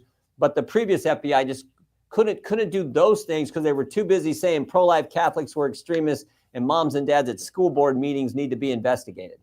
Mr. Chairman, I know we're up against a hard out, but since you brought it up, I have to go here. When you're talking about left-wing domestic extremism, assassins, and people that want to kill Republican politicians, of course, the archetype there is going to be Matthew Thomas Crooks, who donated through the Act Blue platform, and a platform that I know that you're investigating right now, who donated to Joe Biden to far left-wing causes, who then got 8 shots off on the president, hitting the president in the head. And we know nothing about Matthew Thomas Crooks. Now, Matthew Thomas Crooks was on camera using a phone, calling somebody on FaceTime right before he shot President Trump. He trained at a rifle range that was used by Homeland Security. We've never seen the inside of his home. We've never seen the inside of his cellular device, the contents of his computer, his searches, his chats. We've seen nothing from the feds. Are you interested in finding out what actually happened there? Will we ever know anything, Mr. Chairman? Yeah, I think not only are you and I interested, I think the American people are interested, that they'd like to know how this happens, who this individual was. They're just sort of basic questions that I think the taxpayers, the citizens of this great country, when there was an assassination attempt on the current commander-in-chief, who was, the leading candidate back when this took place last summer, I think those are questions that deserve to have answers too. And we know if it was reversed, the press would be going so hard, the mainstream press would be going so hard at it, we probably would have more answers. Of course, the mainstream press doesn't want to do it because it involved President Trump. So yeah, let's get those answers. And as soon as we can to that issue and a host of others, and frankly, Act Blue as well. I mean, this organization, 7 people have left. We're working to have interviews of those 7 individuals who left Act Blue because we think they had no regard for fraud prevention in their fundraising apparatus. And this organization was raising unbelievable $2 and $3 million a quarter. Democrat candidates for Congress were raising that no one had ever heard of before, like the brand new candidates raising that kind of money. That just doesn't happen. And we have some correspondence in our investigation thus far that shows they had very little regard for proper fraud control measures. They were just like, bring in the money. So we do want to talk with those individuals. So you're going to talk with those individuals. Is there going to be charges? Because right now, Act Blue, and we have the article right here, your work here, top House committees accuse Democrat fundraising giant facilitating bad actors, bombshell DOJ letter. The letters are great, Mr. Chairman, but, are we ever going to see people in handcuffs for this? It's clearly what they charged, like Paul Manafort for, and they went after Trump's first term. People who accepted a cocktail at a bar were charged with fraudulent acceptance of campaign dollars and money. What's going to happen next? Well, so we sort of come full circle because remember, we did all kinds of letters and stuff to these prosecutors who were going after President Trump, the whole lawfare and everything else. And now what we find out is, Leticia James is being investigated. So again, we can't charge anyone. We can do investigations. We can't personally investigate or investigate persons like you see only the Justice Department can do that, only the executive branch. And we're seeing that now from Attorney General Bondi's team when they've opened this investigation into Leticia James. So that's how it operates. What we do under the Constitution is oversight. We dig in there, we find out what's going on, and then it's up to if there needs to be some kind of further investigation or prosecution, that's up to the Justice Department. All right. In closing here, what should happen if Act Blue is found to be, as we have elucidated many times in this program, facilitating fraud from dark money sources, presumably international sources that are trying to influence American elections? What should happen? Well, again, if there's criminal activity, if there's violation of our election law, campaign finance law, then of course the Justice Department will look at that, evaluate that, and decide if they move forward. Our job is oversight, getting the facts out there, and the committees that are working on this are Ways and Means oversight, and of course Judiciary, or not Ways and Means, excuse me, the House Administration, because they have jurisdiction over election law. So House Administration oversight and us are looking into this, and we're going to continue to do so.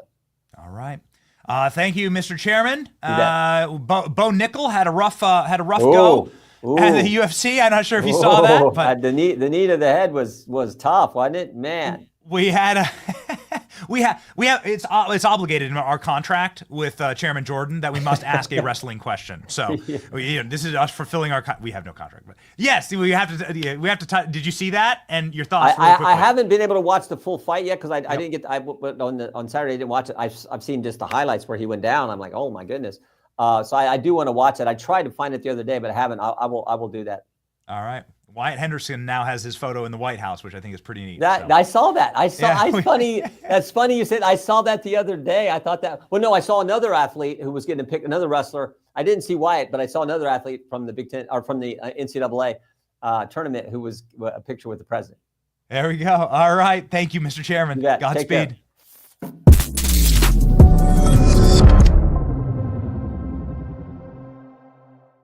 Let's rock and roll with the great Mike Davis. No? Okay. All right. No? Okay.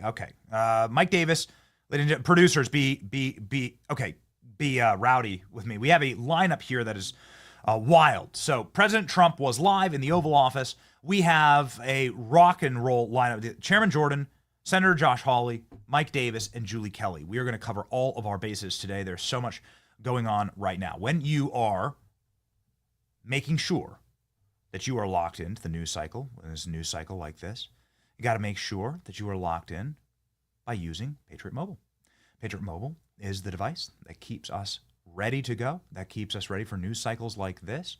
Patriot Mobile can ensure that you are not funding the left, that you are funding truth and the First Amendment on the only Christian conservative wireless provider in America. You should make the switch today. You can stay connected with patriots across this nation, including us, Patriot Mobile, the backbone for this company when we are on the road and ready to go, like we are ready to go right now with Mike Davis. Right now, you should go to patriotmobile.com/Benny and call 972-PATRIOT to get a free month of service today with the promo code Benny. Make the switch today. Defend freedom with every call or text you make. patriotmobile.com/Benny. Call 972-PATRIOT. We're calling a Patriot right now, the great Mike Davis, who's joining the show live.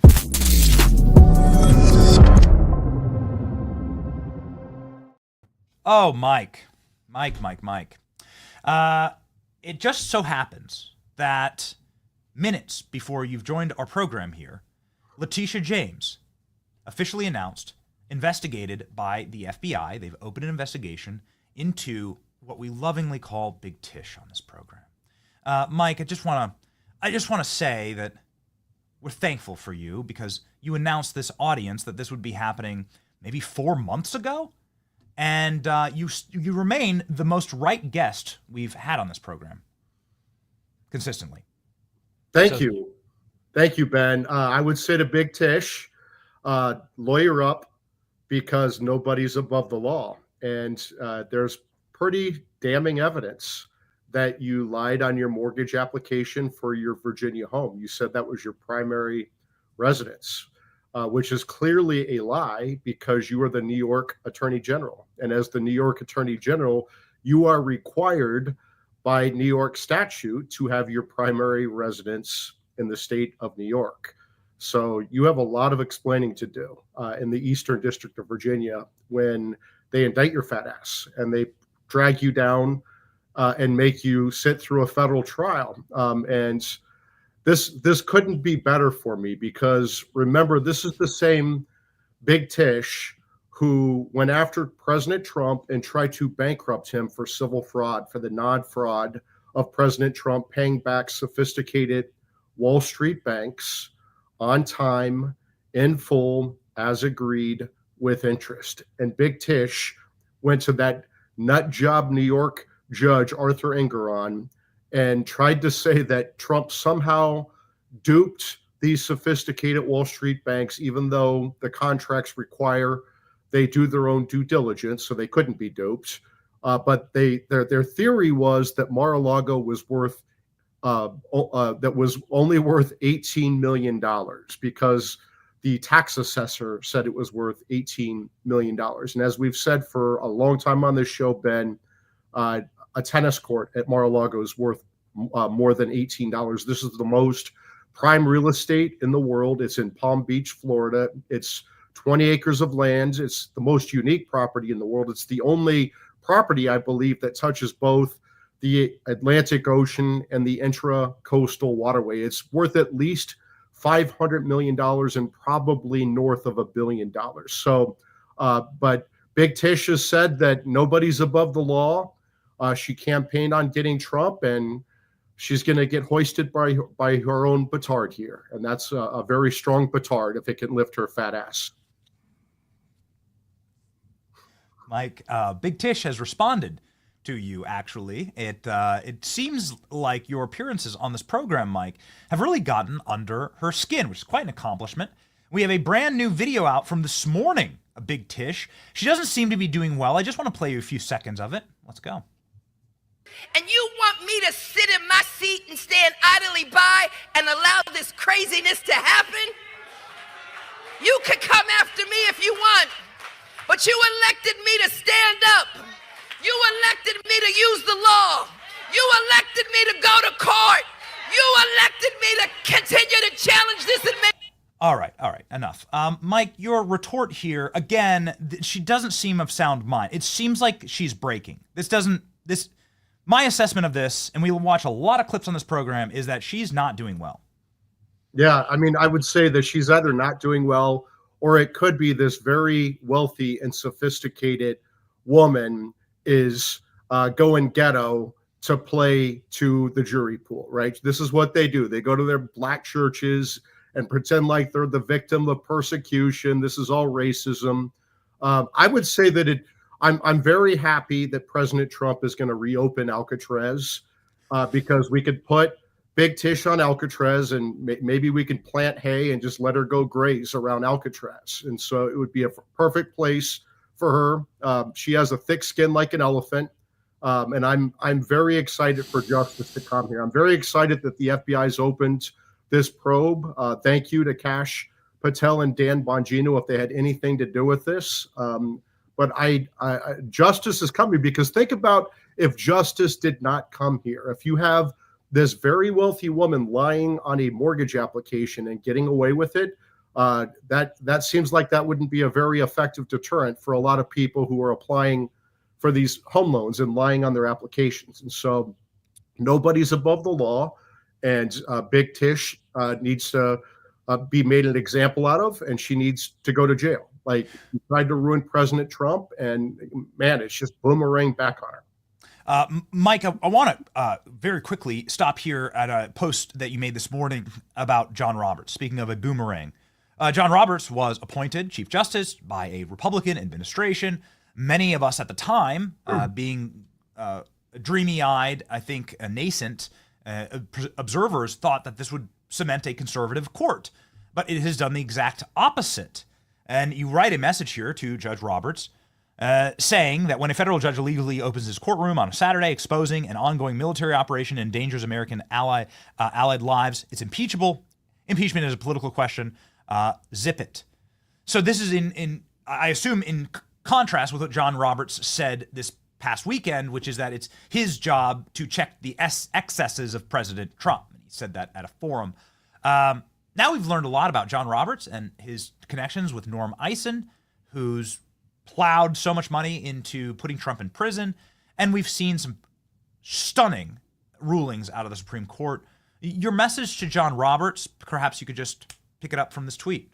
I would say this to the Chief Justice, John Roberts. I know him personally. I like him. I clerked for Justice Gorsuch. John Roberts is a perfectly good man. But when he tries to take off his judicial robe and climb into the political arena and throw political punches, he should expect powerful political counterpunches from the Article 3 project and elsewhere. I would also say this to John Roberts. He thinks he's a masterful politician.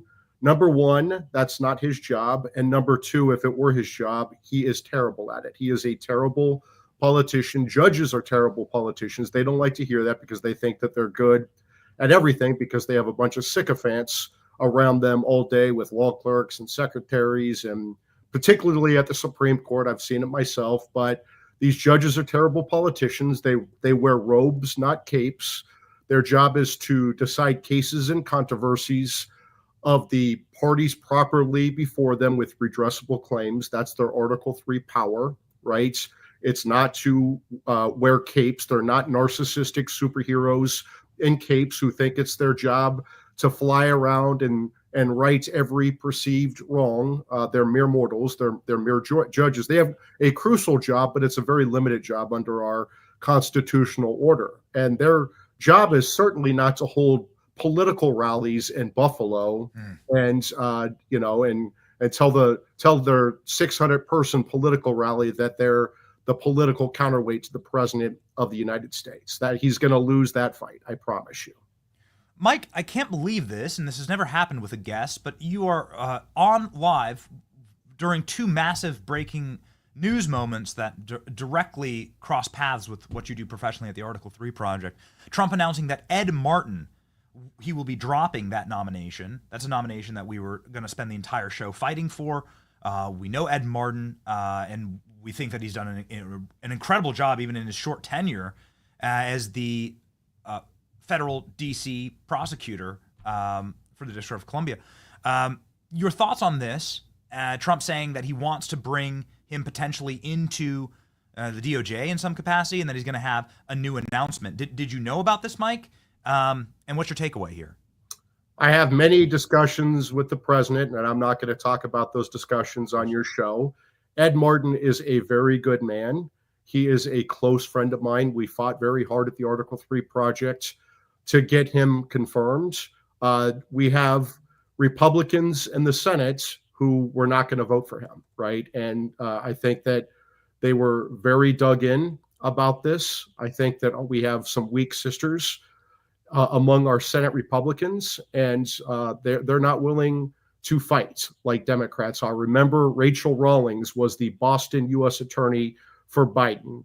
Extremely controversial, much more controversial than Ed Martin, and Democrats confirmed her with Vice President Kamala Harris's tie-breaking vote. Democrats are just weak, right? They are the string orchestra on the Titanic. They want to look majestic while the Titanic is going down, and I think the Trump wing of the Republican Party are willing to throw people off the lifeboats. And so that's the difference between the Bush 43 wing, the country club wing of the Republican Party, and the MAGA wing. And I hope the country club wing understands that when these Marxists get through the MAGA wing, they're going to come for the country club wing next. There aren't going to be political survivors after the Marxist revolution. So, they're too stupid and naive to understand that they're being played. But they want to be the acceptable Republicans until there are no longer other Republicans for the Marxists to politically murder. Yeah, incredible. Appease the alligator. Well, we have quite a fighter coming on right after Josh Hawley. Senator Hawley is on up next, and so we're going to ask him about this. Mike, we appreciate you responding to this breaking news that's breaking just this second, and disappointing to us, but let's see if we can stiffen some spines. Thank you, Mike, for your work at Article 3 Project. Everyone follow Mike. He's got 400,000 subscribers now on X. You all know Mike Davis. He's an absolute monster and a bare knuckle brawler. And well, you know what? If he were in charge, he'd be it wouldn't be Ed Martin. It'd be him as the viceroy. It'd be Mike as the viceroy with a frilly collar and a waxed mustache. So we'll keep pushing for that. Our audience here stands with you, Mike. Godspeed. Thank you.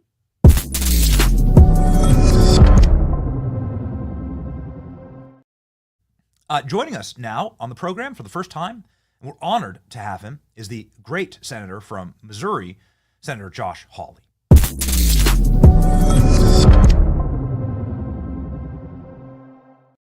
Senator, sometimes it just works out this way. We played your clip yesterday from War Room saying that Ed Martin will be our next district attorney.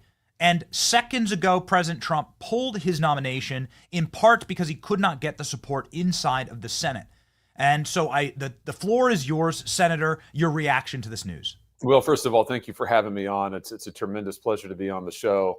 Obviously, I hope I wasn't the kiss of death, Benny. I mean, when I predicted that Ed would definitely get confirmed, I mean, obviously I was wrong. This is ultimately the president's choice. And listen, I defer to the president. I mean, the president gets to nominate. And if he wants to nominate Ed for something else, then that's fine. I mean, that's totally fine. I'll just say this. I think it's a shame because Martin is in office right now and he's doing a great job.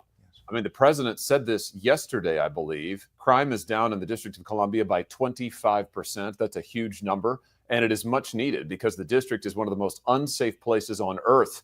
And President Trump has been clear about this. The district needs to be the most safe city in America. I mean, we need to be able to come here. Our families need to be able to come. Visitors from around the country, that this is the people's city. We need a U.S. attorney in this city who's going to make it safe, who's going to protect our families, who's going to clean it up, and particularly ahead of the 250 celebration next year. I think it's really important. I think Ed Martin would have done all of that. I think he is doing it. I mean, he is the acting U.S. attorney right now. But again, I defer to the president. And if he wants to appoint Ed to something else, then I'll certainly support that. So we had one of your colleagues on yesterday, Senator Mullen, who spoke very, very kindly of you and your work and said that, you know, Josh Hawley is a man who really locks it in, and I trust Josh. But he cautioned us yesterday and went viral for doing so, saying that the defectors in the Senate wing of the Republican Party for Ed Martin, that they are defecting because they are still emotional, fragile, and feline over January 6th and Ed Martin's commentary on January 6th. Can you speak to that? That seems like such a humiliating reality. Well, listen, I think that you do have a lot of senators who took issue with a lot of the things that Ed Martin has said, and I think particularly about January 6th. That I just have to say, I mean, I've urged all those people. I mean, I serve with these people. I sit on the Judiciary Committee with them. What I said to every single one of my colleagues was, sit down with Ed Martin. First of all, look at his record. Look at what he actually did. He defended J6 defendants. You bet they deserve to be defended. You bet they deserve to have the rule of law applied fairly and equally to them. And we all know that did not happen. In the overwhelming majority of cases, it was so extreme, the U.S. Supreme Court had to step in, and rightly so in these cases. So I don't think we should fault Ed Martin for defending J6 defendants. I'm glad he was willing to do it. Almost nobody else was, which is a sad, sad commentary on our legal system and on the defense bar. Let's just be honest. The other thing is, though, look at Ed's record. I mean, look at his record in public office. He's been chief of staff to a governor. Look at his record as a prosecutor. He has been a tough prosecutor, not in some distant past, right this minute. So, you know, I'm disappointed. I'm disappointed that my colleagues wouldn't at least let him come up for a vote. I mean, this is what I said. We need to have a vote. Let's get people on the record. And I think the fact we're not even going to vote on him, that's why let's be honest. This is why the president pulled back on him, is because I don't think the Senate was even going to give him a vote. And I just think that's a dangerous precedent, Benny. I mean, if that's going to be how we start treating the president's nominees, and I want to emphasize, Ed Martin was the president's nominee. No senator put him forward. He was Donald Trump's choice for the U.S. District of Columbia. And I'd say that it signals to me there may be some tough sledding ahead in the Senate for more Donald Trump picks. And I don't think that's really a good thing. Yeah, no, clearly not. So there's sledding that was happening inside of the U.S. Senate that's made an enormous amount of news. There's a lot of break. Sometimes it just works out this way, Senator. You just I call it Midwestern luck. I'm from Iowa. You're from Missouri. Sometimes just being Iowa nice gets you Midwestern luck. There's massive news breaking out of the Senate committee hearing with Kash Patel. And I'm not sure if you were in the room with this, but it's been a news cycle right now about the FBI, the DOJ, and the handling of the Epstein videos and Epstein list and Epstein information. Kash Patel saying that he has all of these videos and all of this information, and he's going to release it to the public. Have you heard anything about this? What kind of consequences would this potentially have for the deep state? Do you have any insights into what the operation was actually there? There's such a ravenous interest because I think the American people know they've been lied to here. Well, they've been lied to over and over by the FBI, particularly under the leadership of Joe Biden and Christopher Wray. And that's why Kash Patel is so important. Number one, such a breath of fresh air. Number two, and is doing a great job. Number three, as to Epstein, I don't know anything that hasn't already been reported, but I welcome the director's statements that he is going to release everything. It's just like with the JFK files, the MLK files, all of this stuff should be public. We have a government, let's be honest, that has lied to us on subject after subject for years, decades now. And this is why President Trump coming into office and saying, I'm going to declassify all this stuff. It should have been declassified long ago, all of it, including all the Epstein stuff. But we ought to see every last piece of it, all of Epstein, his client list, his flight logs, any videos that they have. I mean, we should see all of it. So I think Patel is on the right track. I hope he'll do it sooner rather than later. I hope they won't do it piecemeal. He didn't ask my opinion, but my view on it is that get it all out there. Dump it all out there into the public. Let everybody see it. I think the people have a right to know. If this ends up firing back on the Clinton family, you know, we've already seen that his name's 27 times on the manifest for Jeffrey Epstein. No explanation of what those flights were about and where they were going. You know, could we presumably see criminal charges brought against some of the higher levels of our federal government? Could. I mean, it all depends on the statute of limitations of the particular crimes. But I'll just say 25 appearances on the flight logs. I think we can probably guess what that's about. I haven't heard a different explanation, Benny. I mean, that's really the telling thing, is it not? If there were another explanation, don't you think that Bill and Hillary would be rushing forward to say, oh, no, this is the real story? They're not doing that. In fact, they're fighting tooth and nail to keep this all private. Lots of people are fighting tooth and nail to keep this all private, which is why it needs to all be public. It should all be out there in public. It should have been public a long time ago. And again, I just want to encourage the director, Kash Patel, go forward, charge ahead. Don't be waylaid here. Don't fall back. I mean, push ahead here and get this all out in the public domain. Well, so what we know the most, Senator, and this is the most important response to your answer there, is that Bill Clinton is a morally upstanding guy who would never, ever threaten his marriage or would never, ever do anything that is untoward with young women. I think that's what we understand, right, about the nature of Bill Clinton. Yeah. Oh, sure. Right, because the record bears that out, Benny. Of course he wouldn't. He'd never violate his oath, by the way, either. He'd never suborn perjury. He'd never interfere in a federal investigation. He'd never try to bribe a witness. No, he'd never do any of those things. Now, of course, he did all of those things. He is a terrible person, and I don't say that with any glee. I don't mean to be judgmental. It's just a fact. I mean, you look at what he did in office. You look at what he's done since then. This guy should not be in public life, and we ought to have – the public deserves to know all of it. Senator, you are on a Homeland Security and Government Affairs. And since it's your first time on the program, I'm just going to spin the wheel and go to some of the favorite topics and questions of this program, because our audience are big fans of yours. And whenever we post a clip of yours, it goes viral. And you're just one of those guys who's young enough to seek very clearly through the mess and the swamp and to tell us honestly. And we've really appreciated that about you and your media hit. So here we go. Homeland Security and Government Affairs. Homeland Security oversees the Secret Service. And the Secret Service has allowed multiple assassins to get very close to President Trump. One of them to take off a big chunk of his ear. Another one to potentially try and buy an RPG or a Stinger missile from Ukraine, arms that we provided to Ukraine, in order to shoot down Trump's plane. We know that through the federal documents and the court cases that are being litigated right now. Will we ever understand fully what was going on in the 2024 election? Because it seems to be quite a black box right now. Who was Matthew Thomas Crooks? Was he working alone?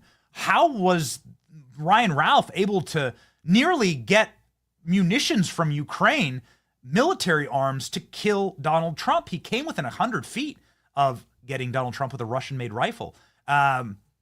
These seem to be massive questions that were this close to bringing us to the point of civil war, right? Have there been any fixes?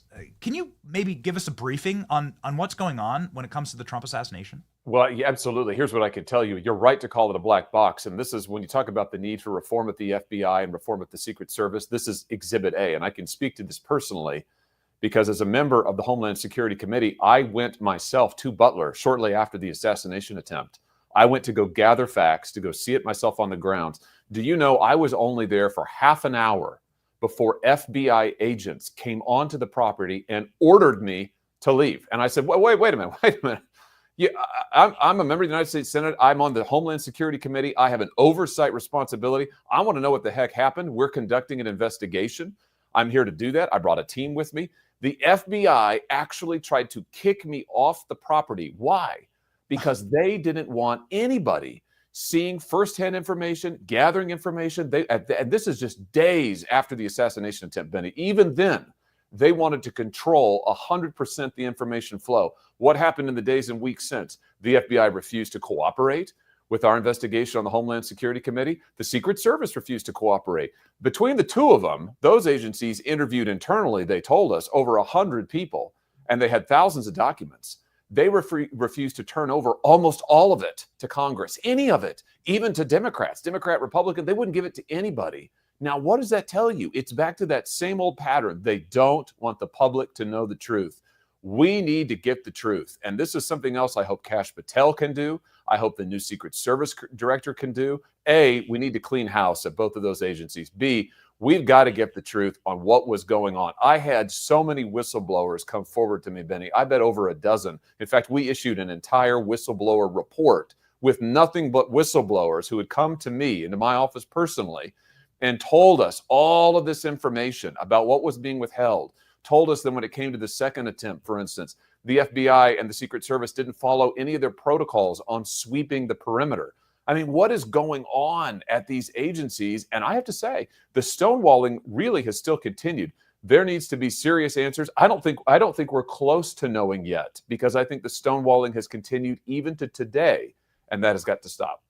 Can you elucidate for us just anything without revealing what was going on with the whistleblowers? And I know we're up against a hard out here, but we constantly play that the FBI was power washing the rooftop in Butler, that the assassin, this guy was cremated without the knowledge of his family, without the knowledge of the coroner and the county. It seems so strange to us, and it harkens back to other cleanup jobs that seemed so hastily, like the JFK assassination. And we have the image right here. This was less than 24 hours after President Trump was hit in the head with a bullet, the FBI power washing the rooftop. Just in closing here, Senator, can you please elucidate for us maybe a little bit about what your whistleblowers have told you? Well, what whistleblowers told me consistently is, number one, the feds never wanted to take responsibility for the major security lapses. Some of our earliest whistleblowers were local and state cops, police, and law enforcement agents who came forward to us and said, wait a minute, they're trying to blame this on us. The truth is, the feds didn't establish universal comms during the day, so local law enforcement couldn't communicate with them. The feds didn't set up their security perimeter correctly. We later had Secret Service agents come forward and verify that to me and say the security perimeter was supposed to be farther out. They were supposed to be using a particular kind of team that they didn't do that day. And what really gets me, Benny, is Secret Service lied about this stuff. What it tells me is at the very least, Secret Service and FBI from day one did not want to take responsibility. They did not want to be blamed. They did not want to have any of their actions reviewed. And so they first tried to blame it on the locals. Then they tried to sweep it under the rug. Then they tried to stonewall. And I don't think we have yet to get the solid answers that we need. And I just say, again, this is a great opportunity for this new administration. Work with Congress. Come forward to the American public. Give us the information. Tell us what was really going on. Yes. All right. Well, Senator, just wild. Sometimes you just get a hat trick here. Apparently, we have a new pope as well. So I know that. Wow. I don't believe you're Catholic. I believe you're Presbyterian, if that's correct here. But wow, we have a new pope as well. So I guess we'll see. I'm not sure if it's if it's Donald Trump or not. We haven't heard. Everybody follow the great senator. You already know Senator Josh Hawley.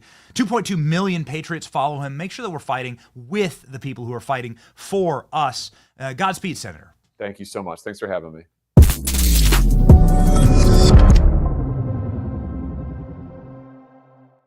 We actually have a Danny DeUrbina, who's a producer of ours, is in St. Peter's Square. So we're going to try and effort that. Why not? Danny's there right now. Let's see if we can't figure that out. Classic Danny. That's classic Danny. Danny really does do the meme. We have a new pope. All right, here we go. We have a new pope. We have the footage right here of the white smoke, the famous white smoke. It wasn't orange. It would be orange if it was President Trump. Here's the white smoke with the seagulls. And that means that a pope has been chosen and quite quickly. I mean, am I wrong here? I'm not an expert on this, but quite swiftly. And that this is the can we listen in? Do we have the cheers? Do we have any sound on this? There we go.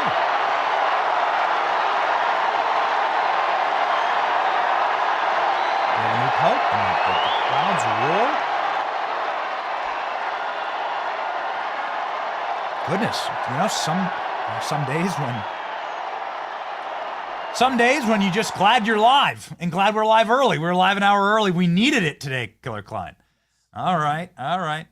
Ladies and gentlemen, we have I think we have a live stream that we can pop up. Danny, okay, so Danny, are you not back? Are you in St. Peter's Square or not? Danny's in there. He might be able to get us.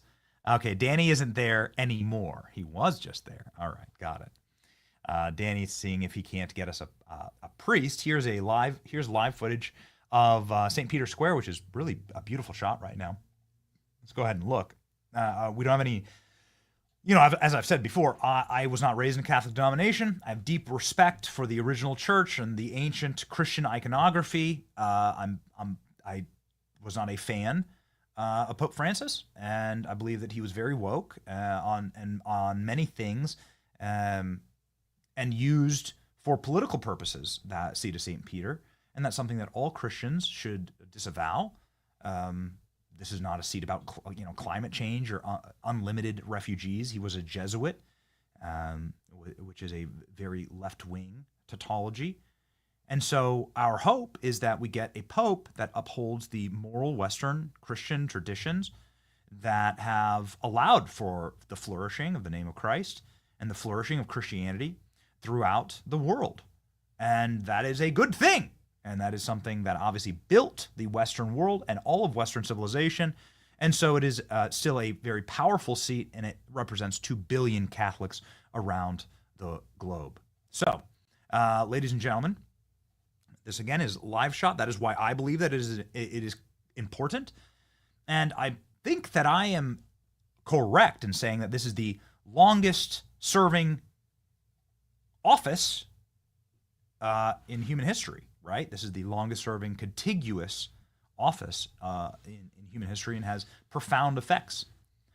A perfect example of having a great right-wing pope, what you would call right-wing, what I would just call like reading the Bible, would be Pope John Paul, who ushered in the collapse of the Soviet Union and communism, and that's the power of the Pope. Pope John Paul did this by allying with Christians and the Western world, and then the freedoms and liberties of it, and then led to the collapse of the atheistic and demonic regimes of communism. And so here we go.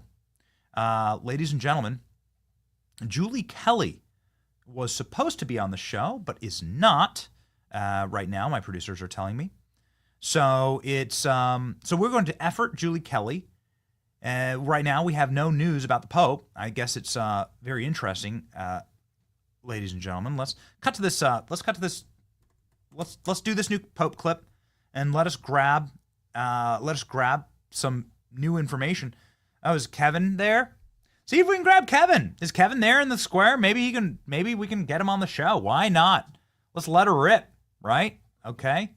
So here, ladies and gentlemen, is the breaking news about the new Pope. Do we have a name yet? I don't think so. Both my producers, Danny and ALX, are devout Catholics. And I believe that Jack Posobiec and Kevin Posobiec are there in St. Peter's Square. Maybe we can get them on the stream. Maybe. These are earth-changing events, and they're important, obviously. They will come out on the balcony, and they will announce the new Pope. All right. Well, it's going to take us a second. Hey, producers, you're going to have to tell me what we want to do here. All right? Let me know. What do we want to do here? Do we want to just keep rolling with it? Okay, so now we know that Ashley, who runs so many of our social channels, that she is Catholic as well, and that Jack is Catholic. Okay, so I'm the only heretic. Okay, got it. Okay, great. I'm Martin Luther at this company. At this company, I am Martin Luther, and the entire rest of the company, the entire rest.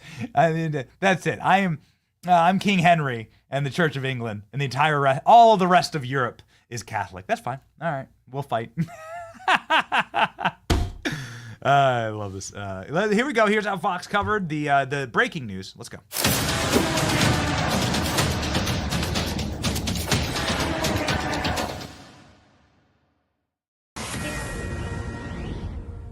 This just in. What? We have white smoke coming out of the Sistine Chapel. This means that we have a new pope. It is the third vote that's been taken. This is quite frequent timing. This is day 2 of the new pope. We've been waiting for this vote. White smoke. Okay, well, that's the clip that we have. Okay, so I'm waiting on 2 things. We have plenty to talk about, and I love this letting the chat roll. Why not? Why not let the chat roll? Here's the live shot of St. Peter's Square. There's no sound here, but you can see here, that's where they'll come out and they'll announce a new pope. So if the entire company is Catholic, then why don't y'all get me some names? Who's going to be the next pope? What do the betting markets say? What's going on? Are we going to see the announcement of the new pope? Again, I've explained why this matters, obviously, to me, to Christendom, to Western civilization. It is important. And let's go. Lock and load. So what's going to happen? I think it'd be neat to hear the announcement of the new pope. I think that'd be cool. I mean, it'd be neat to see it live. It's obviously a very important thing. All right. Let's go. Here are the odds. Okay. Here's the odds. Paula Market. Okay. Pietro Parolin. Luis is the one who's shot up to 70% on Polymarket. So Polymarket typically knows these things. And the other, it's the smart money, right? It's this Polymarket. It's been right about the Canadian election, about the presidential election here in our country. The betting markets here with Polymarket were correct. If you had locked in with our favorite pollsters at Rasmussen, and if you had locked in with the polls on Polymarket, then you would have maybe made a fortune, okay, if that's your thing. But you definitely would have known ahead of time. Hey, Alex, grab me that. Prove that out. Grab me the screenshots. These guys had Trump up, winning the election in 2024, and they had Carney winning in a landslide, sadly, in Canada. It just is what it is. So here's what they're saying right now. They're saying that it's going to be Pietro Parolin. So what do we know about him? Let's go. What do we know about him? This is the odds on the money here. All right. There's a guy named Pizza Balla, which I think is my favorite Italian name ever. And not to be disrespectful here or exceedingly racist against Italians, but I want this guy to be Pope just because I love a guy named Pizza Balla. That's it. That's what I want. All right. But we'll see. Okay. So what do we know about him? Let's go. What do we know about the odds on next Pope? He is an Italian Catholic who served as the Vatican's Secretary of State since 2013. Oh, wow. So he's like very political within the Vatican already. He's a member of the Council of Cardinals since 2014, the same year he was made a cardinal, and the most senior cardinal bishop under the age of 80. He presided over the 2025 Papal Conclave. Okay. All right. Yeah, very diplomatic. All right. So just proving this correct. Here's what Polymarket had for Carney and what Polymarket had for Trump, right? So there you go. So is it going to be we also have some Orthodox on our staff, and they're hoping that there will be an Orthodox takeover of the Catholic Church. I don't know what those odds are, but here we go. I'm still rooting for Pizza Balla for no other reason than I need a guy named Pizza Balla, an Italian named Pizza Balla, to be Pope. We have a guy named Trump as president, and here, ladies and gentlemen, is quite the procession happening right now inside of the Vatican. Let's watch and listen.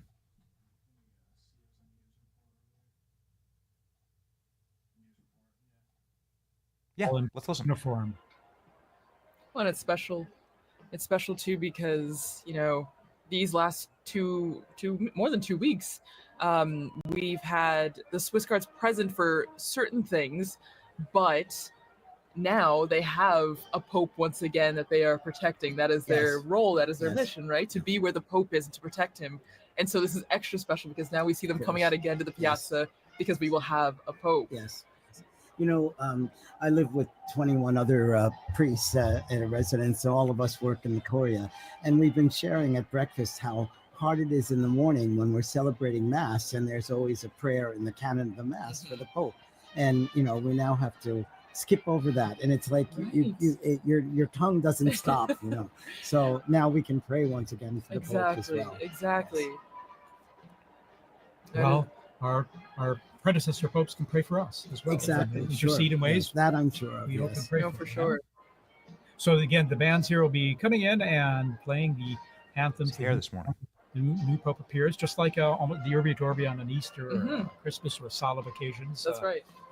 And so this is to be expected at this time, and we probably have another. It's at least a half hour before the earliest the new Pope will appear from the Central Vatican. But also during this time too, there will be prayer too, and certainly the new Pope will be praying, but also the cardinals will be praying with him. Too. And we will all be Yes, praying of as course, well. yes, Everyone in the yes. square will be Yes, praying. yes, exactly. Around the world. All of you watching and listening from home, will you join in prayer as well for this moment?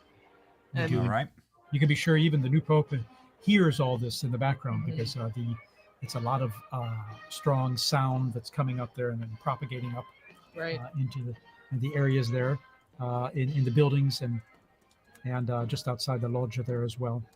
You can hear that. I know that from experience. You know, Right, The that's sounds right. of the streets, the sounds of the square.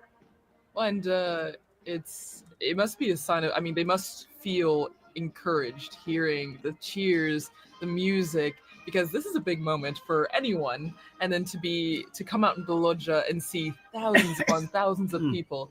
I mean, if public speaking is not your thing, that would be very intimidating. And so to hear the support of the band and the people clapping and cheering must be extra special for that person. Absolutely, a huge encouragement as well. Apart from the weight of the office and accepting and realizing the challenge, the immense challenge that they'll be taking on and responsibility, but encouraged by what is the fanfare we're seeing and hearing in St. Peter's Square right now. And as I mentioned, the crowds are filtering in, go through their security check before that, but the square is slowly filling up there with people coming in last minute to be here. Of course, they're lucky they have a little time because we have about this almost 1 hour before the new Pope will appear. And so we see in the blue there the gendarmes, the Vatican gendarmes and the band they have there, and then of course the Swiss Guard in uniform there in position. So, Well, and just again, behind the scenes, looking back behind all the process that's happening, I think is so interesting to think we're seeing the crowds waiting, cheering, trying to, keep spirits up while they wait the hour or more until we know who the Pope is. And I think as we're talking about, prayer is also a central part. All right, off. Thank you. Okay. Pop the video on one more time. I want to see the guys. I want to see the Swiss Guard fight. I just want to say that just once. I want to see the Swiss Guard is like these guys, right? They've had the same outfit for hundreds of years. I want to see them fight, and it's just if I'm president one day, right, and I go to the Vatican, or if I'm with a presidential delegation someday, I'm most likely, whatever it'll be, in 20 years, the Secretary of Memes, right? If I'm in that position, then I'll demand that these guys fight. I'm gonna be like, okay, show me how you fight with those things, right? With those axes or pokey sticks. I want to do that. Like, show me that, please. Okay. And you might find that disrespectful, but I'm speaking on behalf of every man who's ever seen these Swiss Guards in their little frilly frocks and their little helmets and their fancy uniforms with their axes. They have like axes, right? They have these axes. Like, show me. Come on. Everyone loves the Crusades. Everyone loves the Crusades. Give me some good old-fashioned crusade battling. Let's go. Yeah, that's right. Yeah. You have a spear. You have the papal flag with a spear. You've turned the papal flag into a weapon, into a spear. So go show me that, right? Let's go. Bring back the Crusades. Let's go. It's like, come on, man. All right. Just for sport, right? Just for fun. Okay. Well, there we go. So they say it's going to be potentially hours before we hear who the next pope is. It's not going to be hours before we hear from Julie Kelly, who we are very glad that there's so much breaking news in this program because, well, here we are with Julie. Julie was able to lock in and get the right link and get up and going. And I'm sure the great Julie Kelly, I'm sure the reason why Julie Kelly was took a second to come and get ready for the show was because she was mourning January 6th. I'm sure it's because she was so emotionally fragile about January 6th, something we're going to start talking about right now, live with Julie Kelly.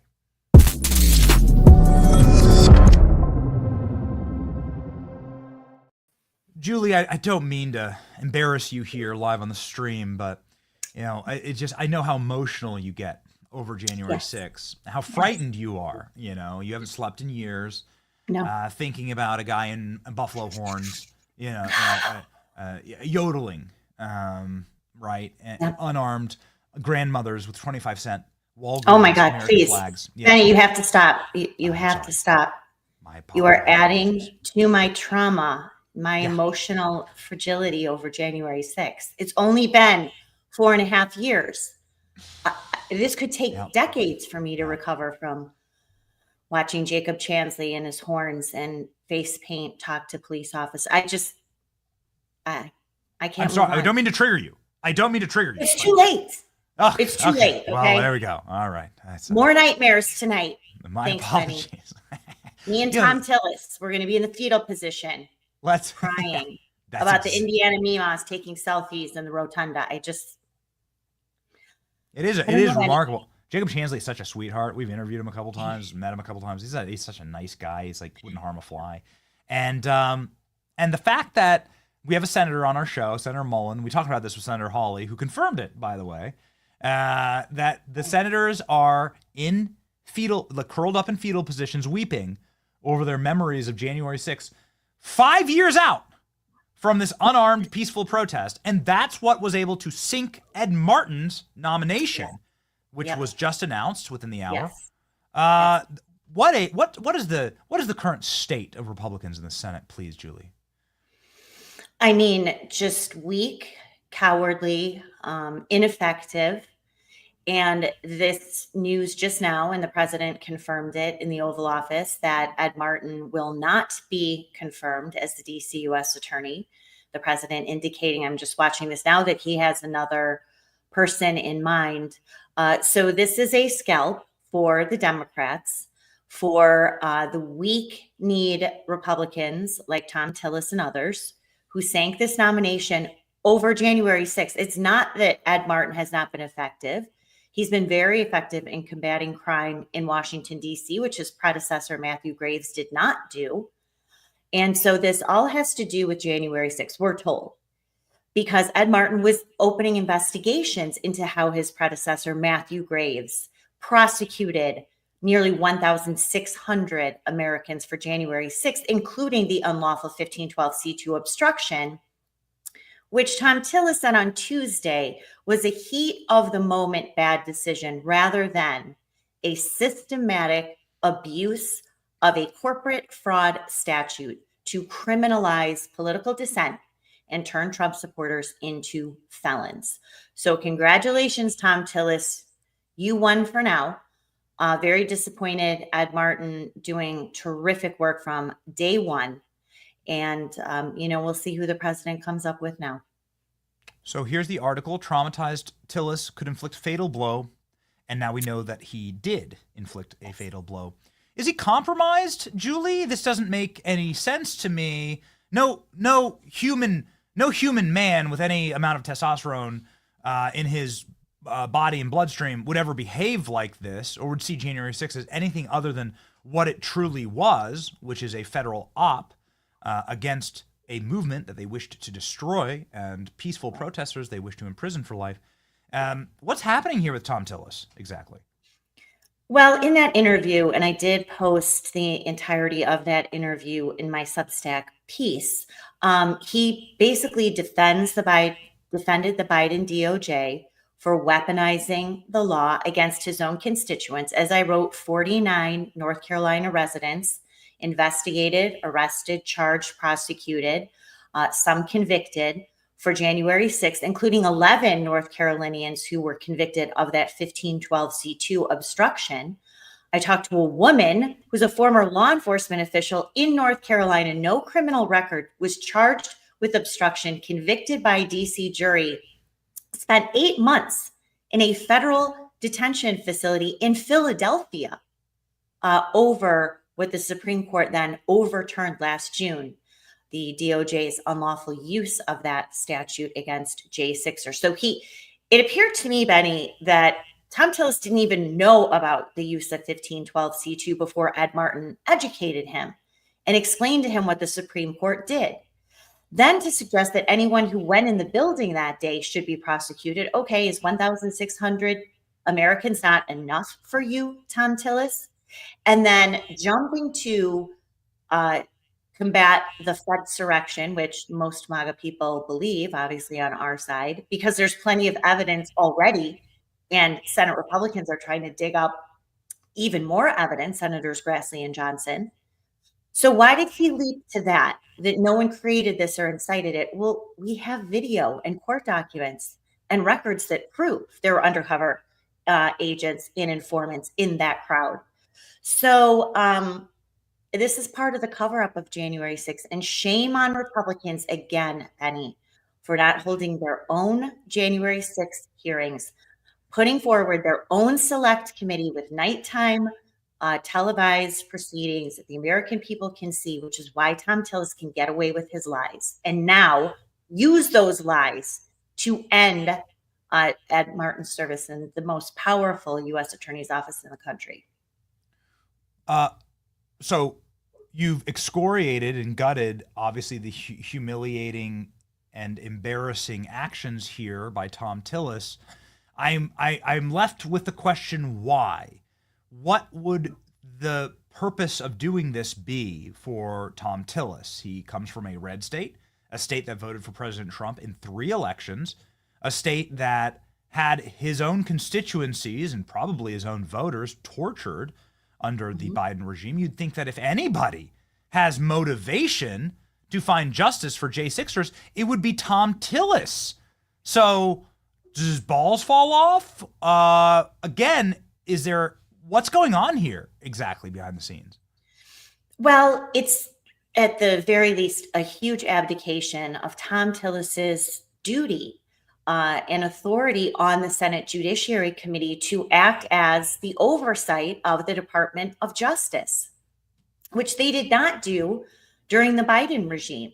And now you have Ed Martin, who is going to hold accountable his predecessors, not just the use of 1512C2, but everything that they have done in that office. Matthew Graves is the one who indicted Steve Bannon. He's the one who indicted Peter Navarro. Matthew Graves, Ed Martin's predecessor, is the one who refused to work with special counsel David Weiss and the Hunter Biden prosecution for his tax crimes in Washington. So his dirty fingerprints, Matthew Graves, Ed Martin's Democrat predecessor, all over the most politically charged prosecutions from the last 4 years. And Ed Martin was starting to open up the books on that and demand accountability and even move some of these J6 prosecutors, top prosecutors, demoting them to misdemeanor cases and taking them off, of course, the closed Capitol siege, as they called it, prosecution. So why wouldn't Thom Tillis, as a senator, as a member of the Senate Judiciary Committee, not see Ed Martin as a partner in bringing accountability and culpability to those in the DOJ who have completely torched that institution's once great reputation? among the American people. So is Tom Tillis part of the cover-up? I'll tell you, Benny, and you know this, most Republicans wish J6 would go away. The base doesn't, but Republicans in Congress certainly do. Because, Benny, if you expose especially what happened in the J6 prosecution, the abusive selective prosecution, how they were in cahoots with top DOJ officials, obviously the Biden White House on some of these matters as well, what are Republicans going to do about it? Are they going to drag in Matthew Graves and send a criminal referral to Pam Bondi on him?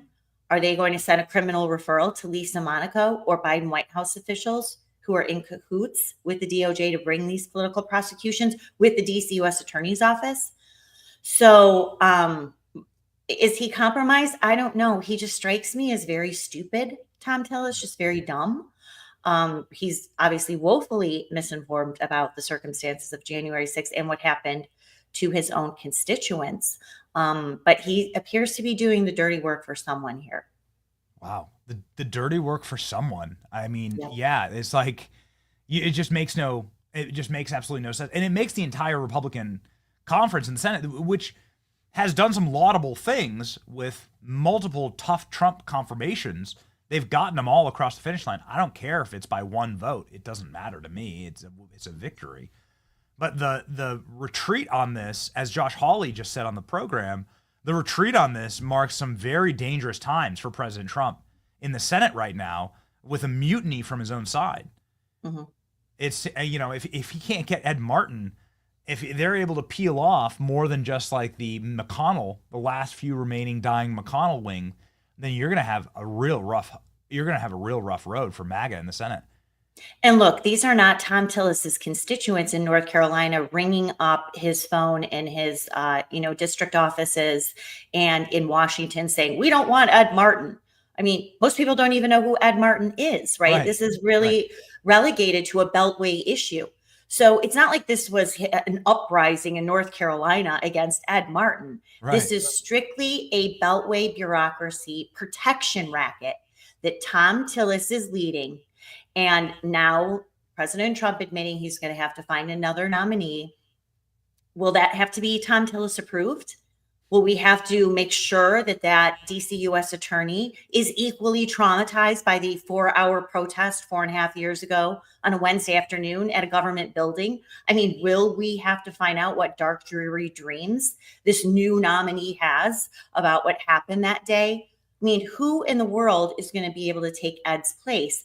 Will the internal inquiry, Benny, right now ongoing about 1512C2, will that be shut down? Is that part of this? Because when the Supreme Court overturned, and I really have to emphasize this, overturned the DOJ's use of 1512C2, that is unprecedented in DOJ history. The judges and the prosecutors knew they were bastardizing the language in that statute, admittedly very vague. They knew the intention of that law was never to be used against political protesters. In fact, when George W. Bush signed that bill in 2002, he specifically said this is not to be used against political demonstrations. But here they are. They got away with it to a degree. The Supreme Court bitch slapping DOJ and these judges for allowing this to happen. Over 100 Americans spent time in federal prison on that charge alone. We deserve answers. The J6ers, most importantly, deserve answers on that. So now Tom Tillis appears to not just have ousted Ed Martin, but potentially shut down an investigation into the most abusive use of federal law against political protesters in DOJ history. What a absolute scar on the face of North Carolina and on the Republican Party there. And I didn't expect to see this happening. And we had been lulled to sleep potentially, Julie, by getting some big like RFK and Pete Hegseth and Kash Patel and Tulsi. Everybody said that they were doomed. And so I thought Ed Martin would just be a lock. And I was so thrilled about what I saw coming out of the DC attorney's office. And to have this sabotage and then to have the capitulation here is quite a shock to us. And I really hope that there's a greater strategy here, or there's something that we can't see, because otherwise it just looks like they're going to continue to use the January 6th issue to destroy President Trump and destroy his agenda. and they're going to do it from the right, which is, I guess, was always the plan. But the humiliating cuckedness and feebleness and feline nature of Republican senators continues to astonish. It really does. I mean, this is starting to feel like Trump's first term, right? Where we had the president in the White House. He helped win a majority in the House. The Senate was Republican. It looked like rock and roll time, right? Yeah. And that, of course, got disabled where? With the Robert Mueller investigation. And that sabotaged potentially and tried to really derail, end his whole presidency.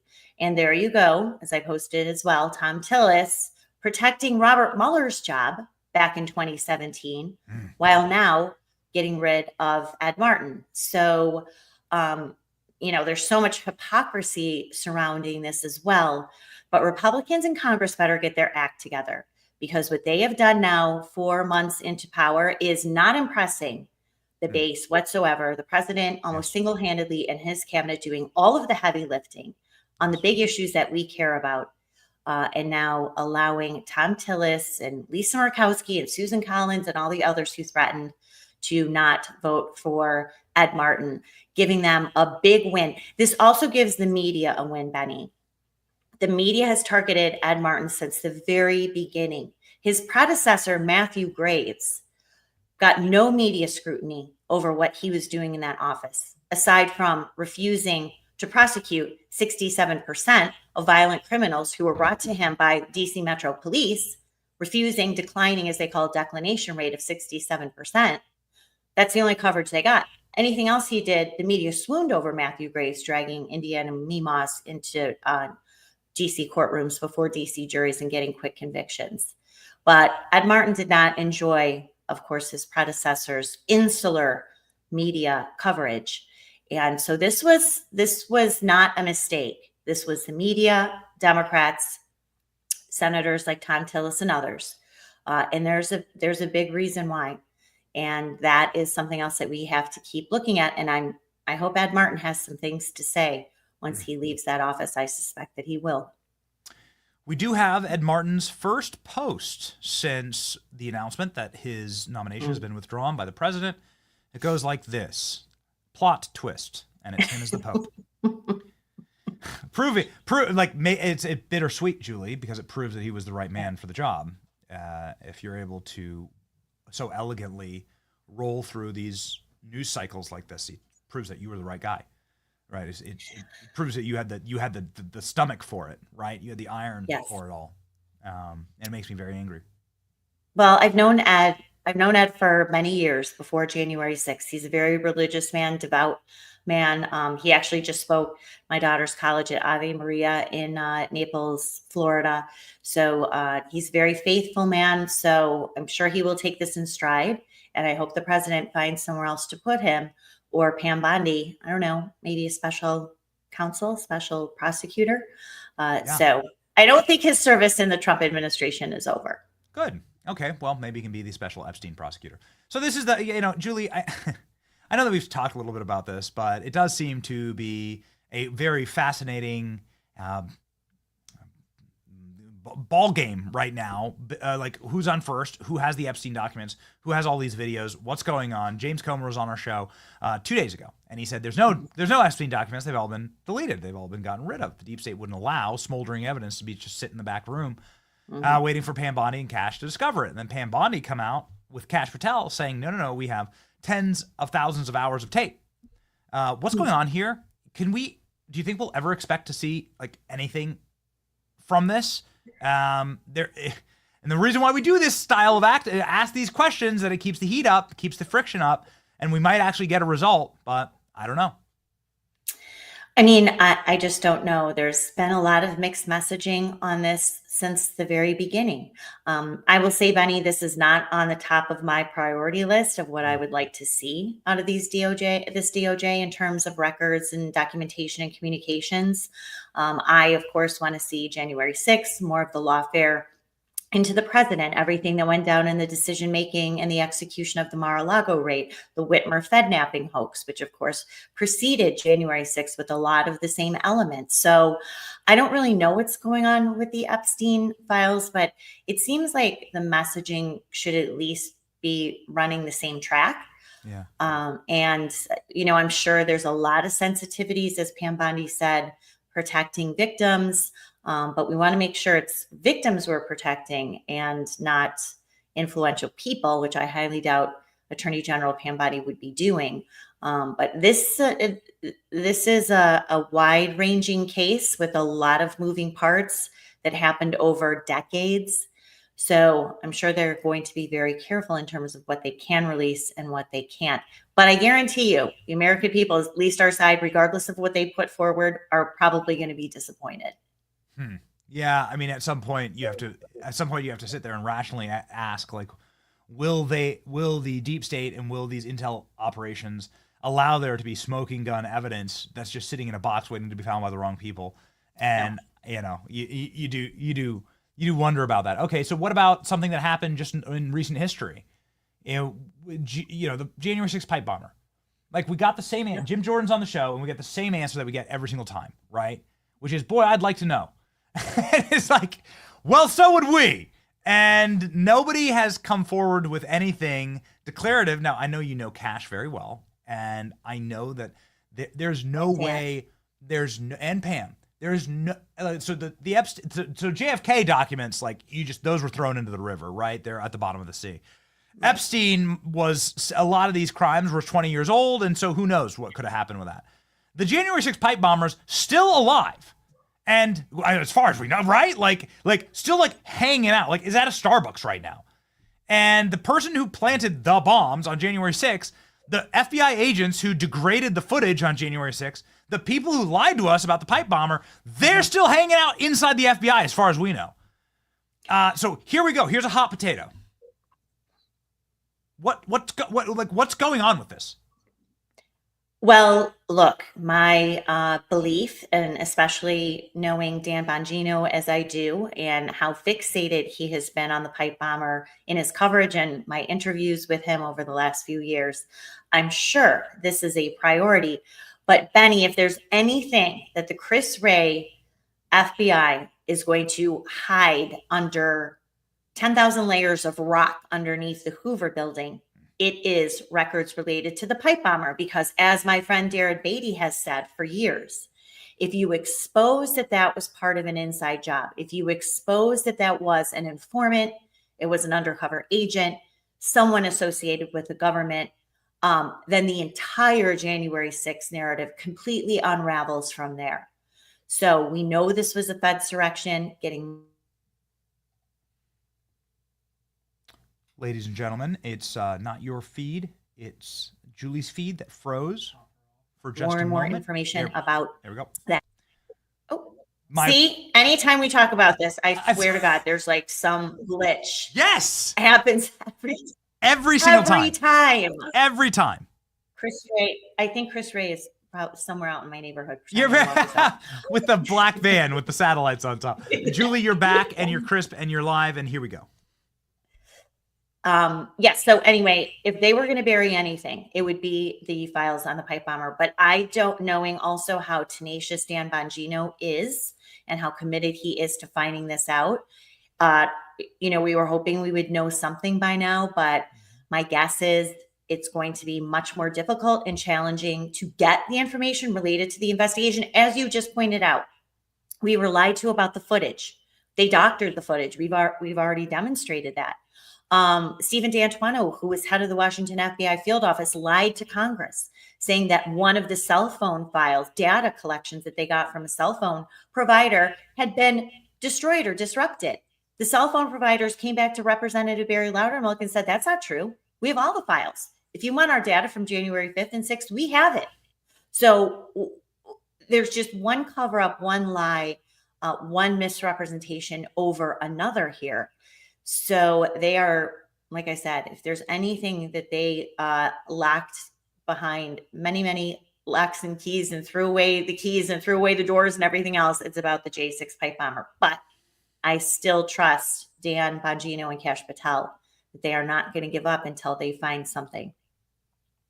I want to give you an opportunity to respond to the criticisms of Kash and Dan, because not only do I view people like Dan as a mentor, and Kash has been a regular on this program, but also the sheer magnitude of work that is required to bring a criminal conviction, one that sticks, to build to build not a synthetic house, but a real house, one that stands. Charges that can bring people in handcuffs. This is lots of work. And not only that, you're having to steer the barge that was already headed downstream, the 2,000-ton barge. You have to stop all of that momentum and then turn it about. And there's been criticism of the speed of this happening. And I know that you understand sort of the inner workings here better than perhaps any person alive, given the fact that you've spent hundreds, maybe thousands of hours now in J6 cases, observing these judges, observing the FBI and the prosecutors in these cases and so on. That you've seen the infrastructure up close that's been built. And so maybe just give you an open floor to speak to the criticisms of Kash and Dan for not going fast enough. Well, and thank you for that. So I think Kash has been there, 10 or 12 weeks, maybe. I think Dan has been there 8 weeks. And in the time between, even before the president won, until they took their positions at the FBI, just think of what top FBI officials, from Chris Wray to his deputies, to his little foot soldiers at all 56 FBI field offices, especially Washington. Just imagine the mischief that they were up to in the months preceding Kash and Dan taking over the FBI. So they've been going in blind, and intentionally so. That's how the FBI, his predecessor set that up. So first of all, you have to figure out your priority list. Who are you going to investigate first? What are you going to investigate first? How are we going to collect the evidence? Who are we going to talk to within the Bureau and outside the Bureau? And let's say you get all the evidence that you want to charge who? Stephen D'Antuono, let's just say this hypothetically, the former Washington FBI field director, for lying to Congress and who knows whatever other chicanery related to the pipeline issue. You have to go before a grand jury and get an indictment. Well, in this case, you would have to go before a DC grand jury. Grand juries are made up of the same people who make up trial juries. So think about that.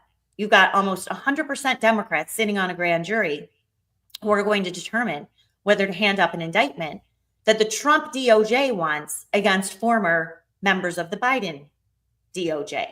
So that is a huge obstacle in and of itself. And look, we've already seen reporting Ed Martin tried to get a warrant, a search warrant on Citibank related to that $20 billion slush fund. You had a magistrate judge in DC, the same magistrate judge, by the way, who has signed off on hundreds of arrest warrants for J6ers.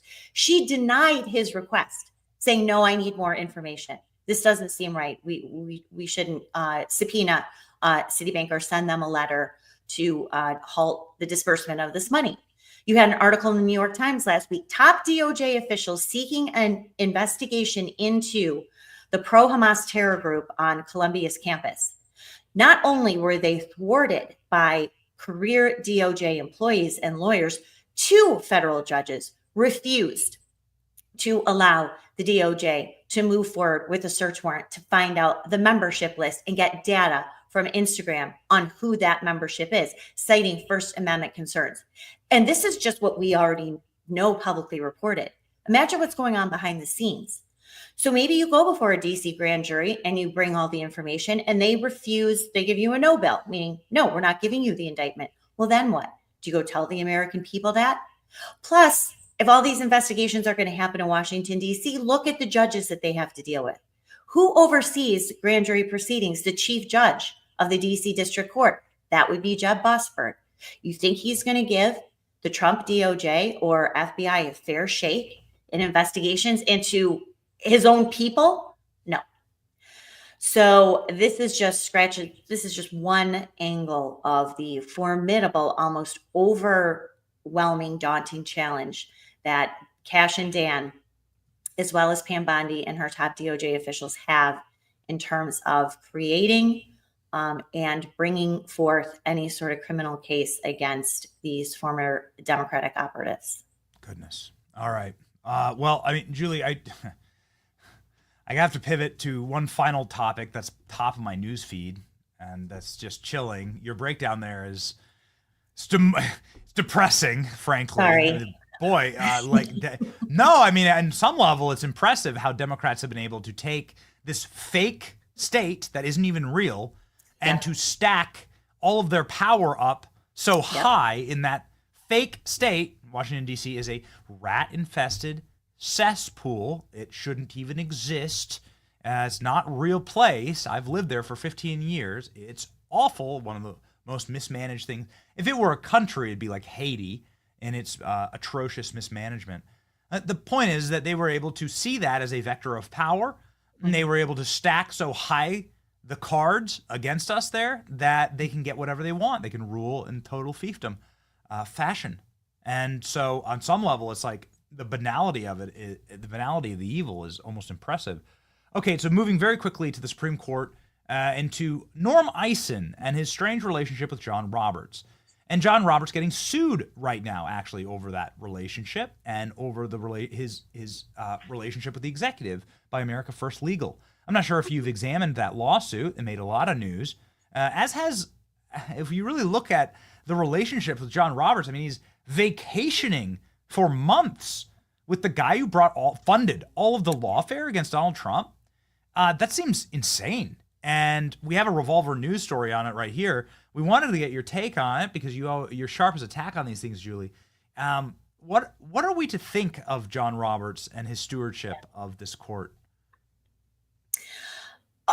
I mean, I think universally everyone is very disappointed and almost depressed about John Roberts's handling of his court. And he apparently gave some remarks just last night talking about the importance of the judiciary and its independence and being a check on excessive congressional and executive power. And we are the Constitution. Okay, well, what does that mean? You just intervened in a case, in a strictly executive branch case of the president determining whether our country was under an invasion or predatory incursion by a hostile regime, the Maduro regime, using members of Tren de Aragua and importing them into this country in huge, unprecedented numbers. I mean, Benny, in 2023, Venezuela was second only to Mexico in terms of the number of migrants crossing our southern border illegally to come into America. Venezuelans were coming here en masse, like we saw during the Biden regime. And we know that the Maduro regime, also connected to Iran, works its way in these countries in Central and South America, and now the US, by using TDA. But you had the Supreme Court, John Roberts, step in and stop the president from exercising his right under the Alien Enemies Act to declare an invasion and target these Venezuelan illegals for immediate removal from this country, deeming them a threat to public safety and national security, which of course they are. So then you have John Roberts last night opining, patting himself on the back, pretending that he is the only arbiter and interpreter of the Constitution. This is a true crisis, Benny, not just at the Supreme Court, but throughout our federal judiciary, watching how these judges are not just making decisions, but the comments that they are making. You have unelected, ignorant district court judges like this Charlotte Sweeney in Colorado. She's been a judge for 3 years. She was never in the government. She was never a prosecutor. She has no foreign policy experience, on her own, determining that the president was wrong to designate TDA as a foreign terror organization, that there is no incursion or invasion. Who are you to say that? And now you've had other judges say that as well. Because John Roberts gave them the green light, on April 7th, when he intervened and stopped the president basically from using the Alien Enemies Act in the way that every president can and should be able to do so. So this is a true crisis. And honestly, I don't know what we do from here. There are not a lot of good answers except just completely ignoring what these judges are doing and saying. Yeah, I mean, our judge is going to send their armies to stop Trump. I mean, at some level, why does Joe Biden get a right to do this? He was cheered from the rooftop when Joe Biden was like, no, F it. I'm just going to forgive all the student loans. Don't care what you say. Now, on some level, you just gotta scratch your head and say, we either have a presidency or we don't. And if we have a presidency, then he has the right to protect the homeland, and he's the commander in chief. He has designated powers, and the crisis is in judicial overreach into Article 2, not in what Trump's doing. The crisis is clearly in what the courts are doing to Trump. But yeah, that's right. And we had another Republican senator, another favorite, Jim Lankford, James from Oklahoma. Boy, the Oklahoma senators yesterday, they really shined through. Let's just say that. So he was doing an interview, and he also said that these illegals should be afforded due process. No, they shouldn't. You came here illegally. Oh man. Many of you are criminals. And this is an outrage in cities across the country, especially minority communities who are outraged at these migrants, illegals, setting up in camps or corners or wherever they want to rest their head, or set up their little mini TDAs or their little mini MS-13 gang enclaves. And so, I mean, but the judiciary are the ones who are now empowering that. And so Jim Lankford saying, yeah, they all deserve due process. I think there's already a 5-year backlog in court hearings on asylum claims. So I guess the 10 or 12 million that Joe Biden let into the country, they're just going to be here till we satisfy Senator Lankford's devotion to imaginary due process for people who cross this border illegally under the former regime, and just get to stay here until they want to go home, I suppose. I think they should increase. I think there's like 2 or 3 women who are Republican senators. I think you could just increase those numbers by having some of these senators just feminine and feline and so weak and so weepy. Tranny senators. Right? Yeah, I think you could just identify. You just say I identify. James Lankford would be a good start. Man, that guy finds himself on the wrong side of every single bill. On the wrong side of every. What a tool. They're all tools. They truly are. And unfortunately, it's all that it's what we have to deal with right now. And here we are dealing with a new pope. Okay, it's live right now. Julie, I'm not sure if you're interested in watching this, but we have the new pope officially being announced. Movement on the balcony. This is live. Wow, that was quick. Here we go. You can hear the cheering, and I'm waiting for we have multiple very Catholic producers here, so ALX and Gaudium Magnum.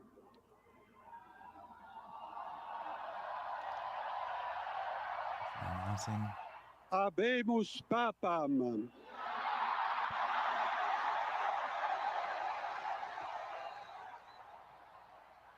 Eminentissimum, ac reverendissimum Dominum, Dominum Robertum Franciscum, Sancte Romane Ecclesiae, Cardinalem Prevost.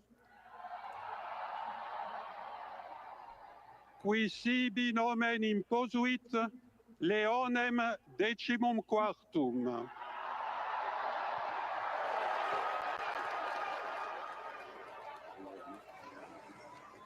So we have the first American Pope of all time. Yes. The former Cardinal Robert Francis Prevost, a native of Chicago.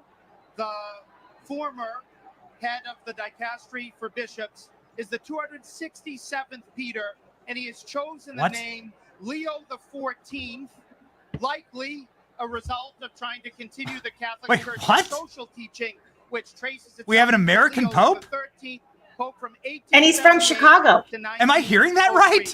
I don't know. I thought that was a joke. Wait, what? Leo the 14th, Hold the on. former Cardinal Robert Prevost, historic for the church in the United Whoa. States. And we can see. Hey, producers, you better hop in the chat here and lock it in. What's going on? Robert Francis Prevost. Argentinian Pope in 2013. They have remained in their choice at the Western Hemisphere, this time moving to North America, specifically the United States, an unprecedented development, obviously, in the life of the church. 69-year-old from Chicago. Vast experience in the missionary field. In All right. Who has ties to the Former area, prefect. Chicago, Illinois, who also has There he is. long experience here in Rome. He was a member of the Augustinians. He was head of the Augustinians for over a decade. Wow. Somebody who is well known among the Latin American cardinals, somebody who's well known among the Spanish cardinals, somebody who has also now established himself as the prefect for the dicastery for bishops. All of those connections coming together here among the cardinals for him to reach, at a minimum, 89 votes for his election as Pope Leo the moly. 14th. And certainly someone who was well known here, much more than in the United States, having spent so much Goodness. more time. All right. Well, Chicago stands strong. You're from Chicago, Julie. I sure am. I'm outside of Chicago right now, and I'll be in the city tomorrow. Yeah. Amazing. All right. Well, to be dear to the next Holy Father. I'm Stand sure strong. my Catholic Chicago husband will be very excited about it. Does he know? Do you know this individual? Or No, have you ever? no. Okay. I'm going to look him up, but yeah, wow. Other than That's their exciting. belief in the Lord Jesus. And now we have the first son of our shores baptized in the heart of our country, who is the successor of St. There's Peter never been a pope and from the United vicar of States? Christ on earth. An absolutely historic moment for the church in the United Crazy. States, that we have now given the Holy Roman Catholic Church a successor of St. Peter. It's a moment for which we should all be proud. 1908 was the last when the United States was removed from the direction of the congregation then for evangelization of peoples. Goodness. We are considered The golden age. standards Even the Pope's a very American. young It church. could have been Trump. It could have been Trump. That's Trump what can't you're be the telling- first American Pope now. What the You're heck? telling me there's a chance. Francis's coat of arms and his motto, Unbelievable. Episcopal motto. Wow. Miserando atque elegendo. Okay. His coat of arms. We can talk a lot more about the coat of arms. It has the Augustinian symbol on it of the Augustinian Goodness order. gracious. His motto, in illo Remarkable. uno unum. In the one Christ, we are one. Certainly a continuation of those discussions that we saw in the general congregations of the importance of that. So I guess he's going to make an especially appearance after here. We've just celebrated with Wow. the Eastern churches a one unified Easter celebration. And I something that, guess, again, wow. is a continuation Pope of deep the dish. desires of the heart of Pope Francis, and of course of the other two Pope monarchs Italian who came beef. before him. That's Lots of right. Italian beef have that at the Vatican. Man, maybe he can make his office in Trump Tower. A moderate size, at least, papacy. You won't be able to put ketchup on your hot dogs anymore in the Vatican. To pray with even greater intensity The Trump that he might Pope guide memes the church worked. Exactly It as worked. his voluntary He's Lord such a Jesus genius. intends, You know, he's that going he to might take credit strengthen for his it. For brothers sure. and sisters, He's his totally going to most take credit important for aspects it. of the papacy, and that he might Wow. come out here He'll be even like, you're tonight, welcome.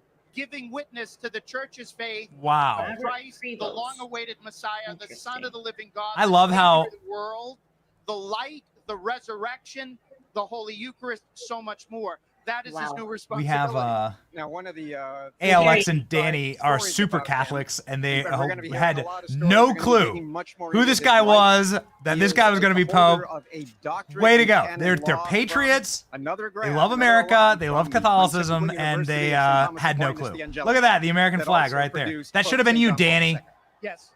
And so that canonical All right, let's training see. Goodness. is Cardinal going to come in very handy as he tries to lead the church Bishop of, legally. no, Pope Francis was regularly doing motu proprios and paragraphs and things like this, in which Villanova. much of the language would be written by others so that it would have legal force. He's going to have training that Pope Francis didn't have in that, as he keeps the church a church that obeys a constitution.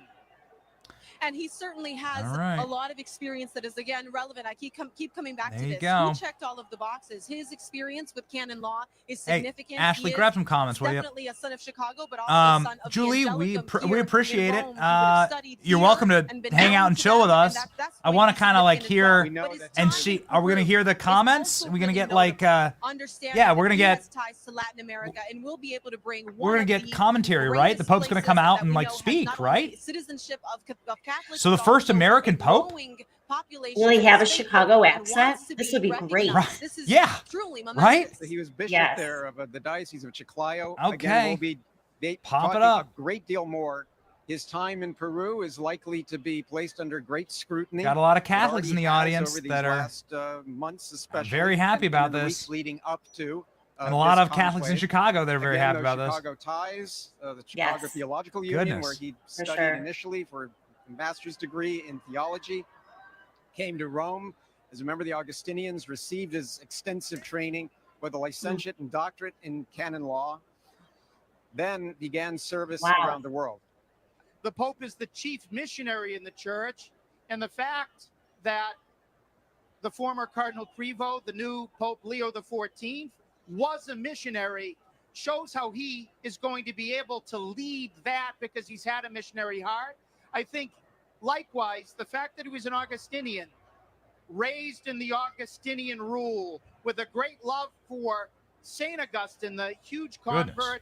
who said that our hearts will be restless until Guys, they we changed the rest in title God. here. We changed We're the title. praying that he's going to be able to speak to the restless hearts of multitudes across the globe and lead them, as St. Augustine found, to the only one who can feed Goodness. that hunger, the only one who can quell that restlessness. Now, I know that everyone feels like they've been waiting for a long time. On average, it's about 8 to 10 minutes before we get to hear from the new Holy Father himself. Wow. And that's going to be remarkable, but we're only a couple of minutes Wow. in. So hang in there. You're about to see him. You're about to hear his voice for the first time as this qualified new leader of the global Catholic Church. And we'll look for those immediate visual clues. Will he be wearing the traditional papal mozzetta, the red mozzetta that popes traditionally wear? Pope Francis eschewed it. That'll tell us something more about him as well. So there's a lot of other things to look at. For example, how he introduces himself, as we were saying. Yes. His Italian is going to be flawless, given his many years here. Who he talks to immediately, how he refers, for example, to Pope Francis. Does he immediately, for example, begin a process of looking forward as well? And how does he establish himself as his own man? And I think that's going to be something very interesting to look at. And most people are going to note, like you mentioned, Is he a his Bears fan? time with the other bishops in the dicastery. For God, I bishops. hope And it is not. also important to know that he did serve on the dicastery for Eastern churches. Again, going back. The only way that the Bears will win He the also Super Bowl. served on the dicastery for apostolic life. which Hey, there you we know go. will be significant for him, Our obviously, sports as an teams Augustinian, are but knowing the in role bad of shape. the Maybe this is a good omen. I love our commenters. The Vatican didn't want to get hit with tariffs. communities that are coming up and will come to him asking for encouragement, asking to become All right. Julie, thank you so much. I appreciate it. Such fun. It's breaking news, you know, you never know. That's right. Okay. Well, here we go. Oh, here he is. Pope Leo XIV. All right. Thank you, Julie.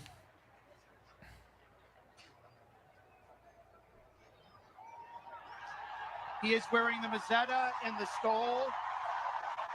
Goodness. Pope Leo XIV, the former Cardinal Robert Prevost of Chicago in the United States. A scene very reminiscent of Pope St. John Paul II when he came out on the loggia on an evening similar to this in 1978.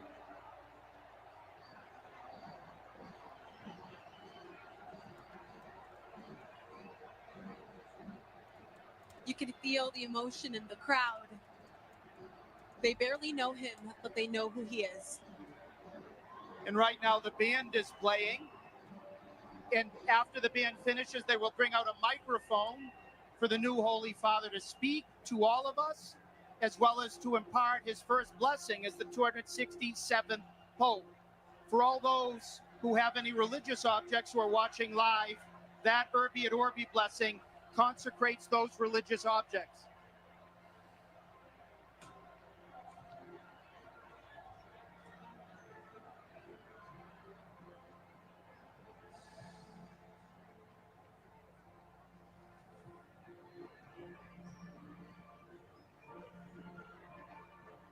All right. So we've been doing some research on this guy, and the Catholics on the site, the Danny producers, who are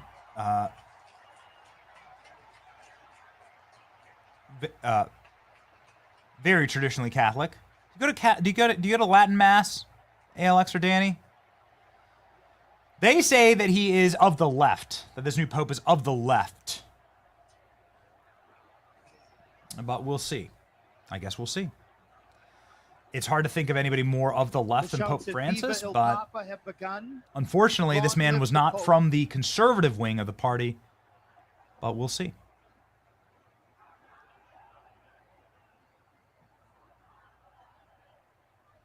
Is he gonna have like a Chicago accent?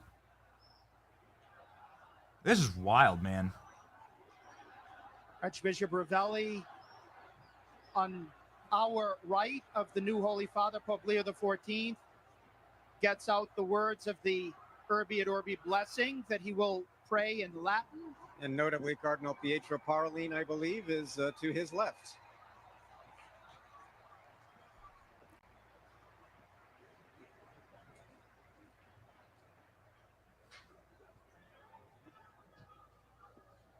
Here we go. La pace sia con tutti voi. Peace be with you all. Fratelli, sorelle carissimi, questo è il primo saluto del Cristo risorto, il buon pastore che ha dato la vita per il gregge di Dio. Anch'io vorrei che questo saluto di pace entrasse nel vostro cuore, raggiungesse le vostre famiglie, a tutte le persone, I am giving my blessing that may reach to you, to all your families, to all of you who have come here. May peace be with you all.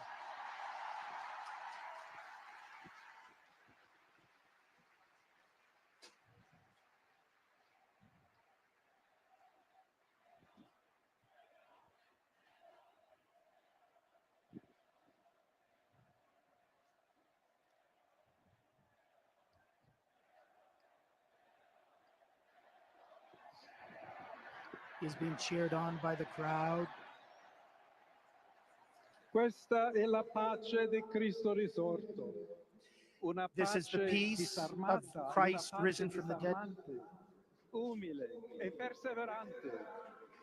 Proviene da Dio, Dio che ci ama tutti. God is close to you all. Incondizionalmente. Ancora conserviamo nei nostri orecchi quella voce debole ma sempre coraggiosa di Papa Francesco che benediva a Roma. Now we consent to listen with our ears to the voice of our beloved deceased Pope Francis. Il Papa che benediva Roma dava la sua benedizione al mondo intero. The Pope always gives his blessing to the entire world. Consentitemi di dar seguito a quella stessa benedizione. And now I want to be able to give that same blessing. Because God loves you, God loves you all. Siamo tutti nelle mani di Dio. We are all beloved of God. Senza paura, For that reason, uniti, mano united, nella mano con Dio e tra di noi. Andiamo avanti. let's go Siamo together. discepoli di Cristo. We are disciples of Cristo Jesus Christ. ci precede. Il mondo ha Jesus bisogno Christ della precedes us. sua luce. We complete his mission. L'umanità necessita di lui come il ponte per essere raggiunta da Dio e dal suo amore. The Pope needs to be the one who is a bridge between the Lord and us. A costruire ponti con il dialogo, con l'incontro, We do that through unendoci dialogue tutti with per essere encounter, un solo popolo, so that sempre we might be in pace. one body. Grazie a Papa Francesco. Thanks to Pope Francis.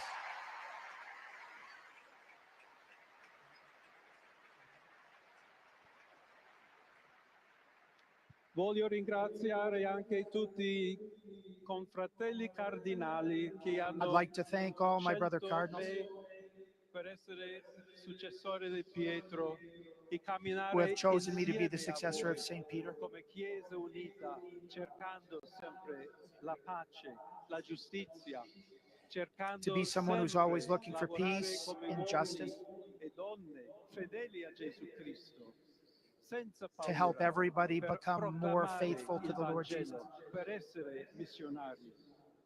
so that we can all be missionaries of the gospel. Sono un figlio di Sant'Agostino, I am a son of St. Augustine, an Augustinian,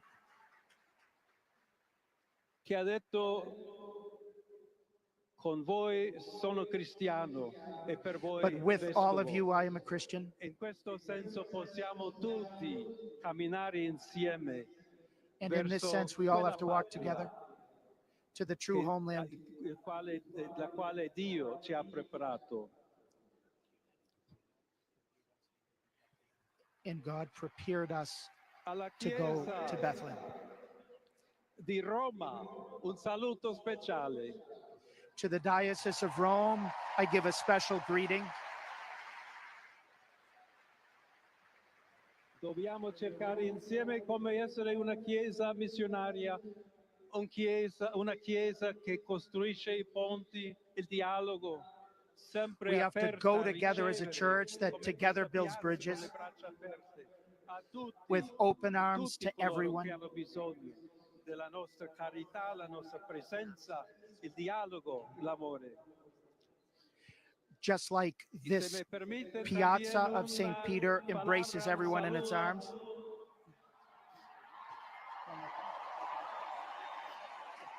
now he is speaking in Spanish to all those. En modo particular a mi querida diócesis de Chiclayo en el Perú.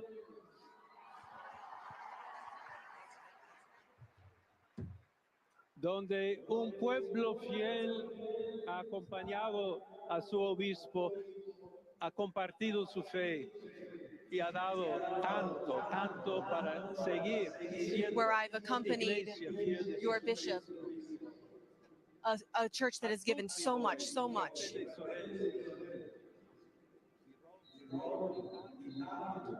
Vogliamo essere una chiesa To all of you,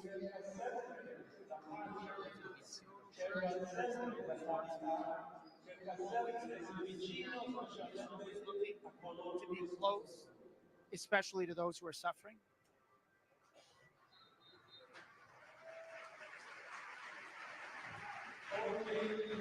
Today,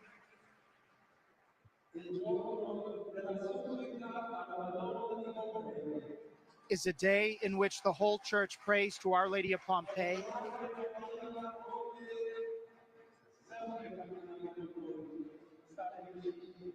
Our Lady always walks with us. She's always close to us. And we are sure of her love.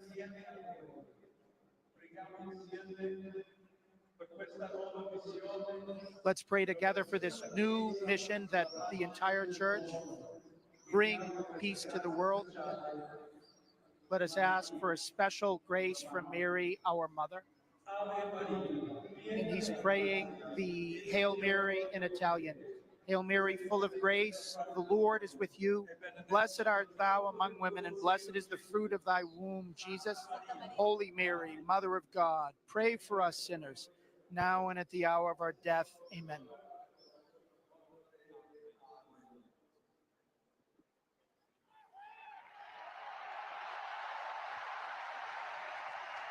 We apologize for the translation because of the serious echoes throughout St. Peter's Square, which made it hard to discern what he was saying. We will be providing the text of this on CNA and Así Prensa.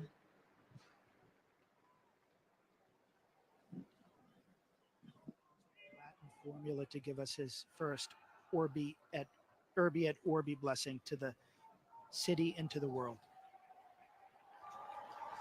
Il Santo Padre Leone, a tutti I fedeli presenti e a The Holy quelli Father che is about to ricevono la give tua to benedizione all the a faithful mezzo della present, radio, della televisione e delle altre tecnologie di comunicazione.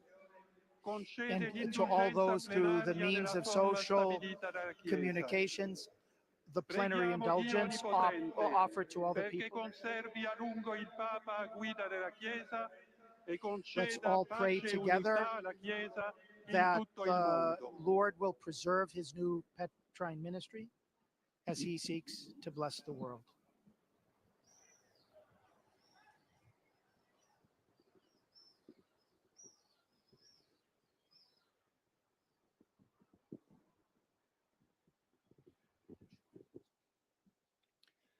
Sancti Apostoli Petrus et Paulus, de quorum The holy apostles, potestates Peter and Paul, auctoritate confidimus, we ipsi entrust intercedat pro nobis ad Dominum.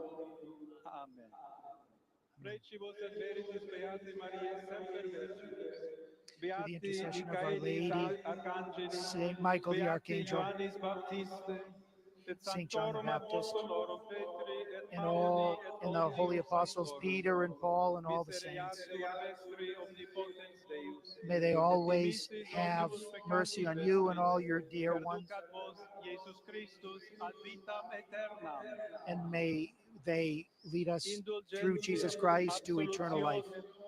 May the Lord give you mercy and indulgence, Spatium vere et fructuose penitentiae, give you space for true repentance et emendationem vitae, and change of life, et consolationem Sancti grace Spiritus, and et the consolation of the finalem Holy Spirit, perseverantiam in bonis operibus tribuat and vobis perseverance in good omnipotens et works. misericors May Dominus. Almighty God and the merciful Lord Et grant us that grace. benedictio Dei omnipotentis, And may the blessing of Almighty God, the Patris Father, et the Filii Son, et and the Holy Spiritus Spirit Sancti descendat super descend vos et upon maniat you semper. and remain with you always.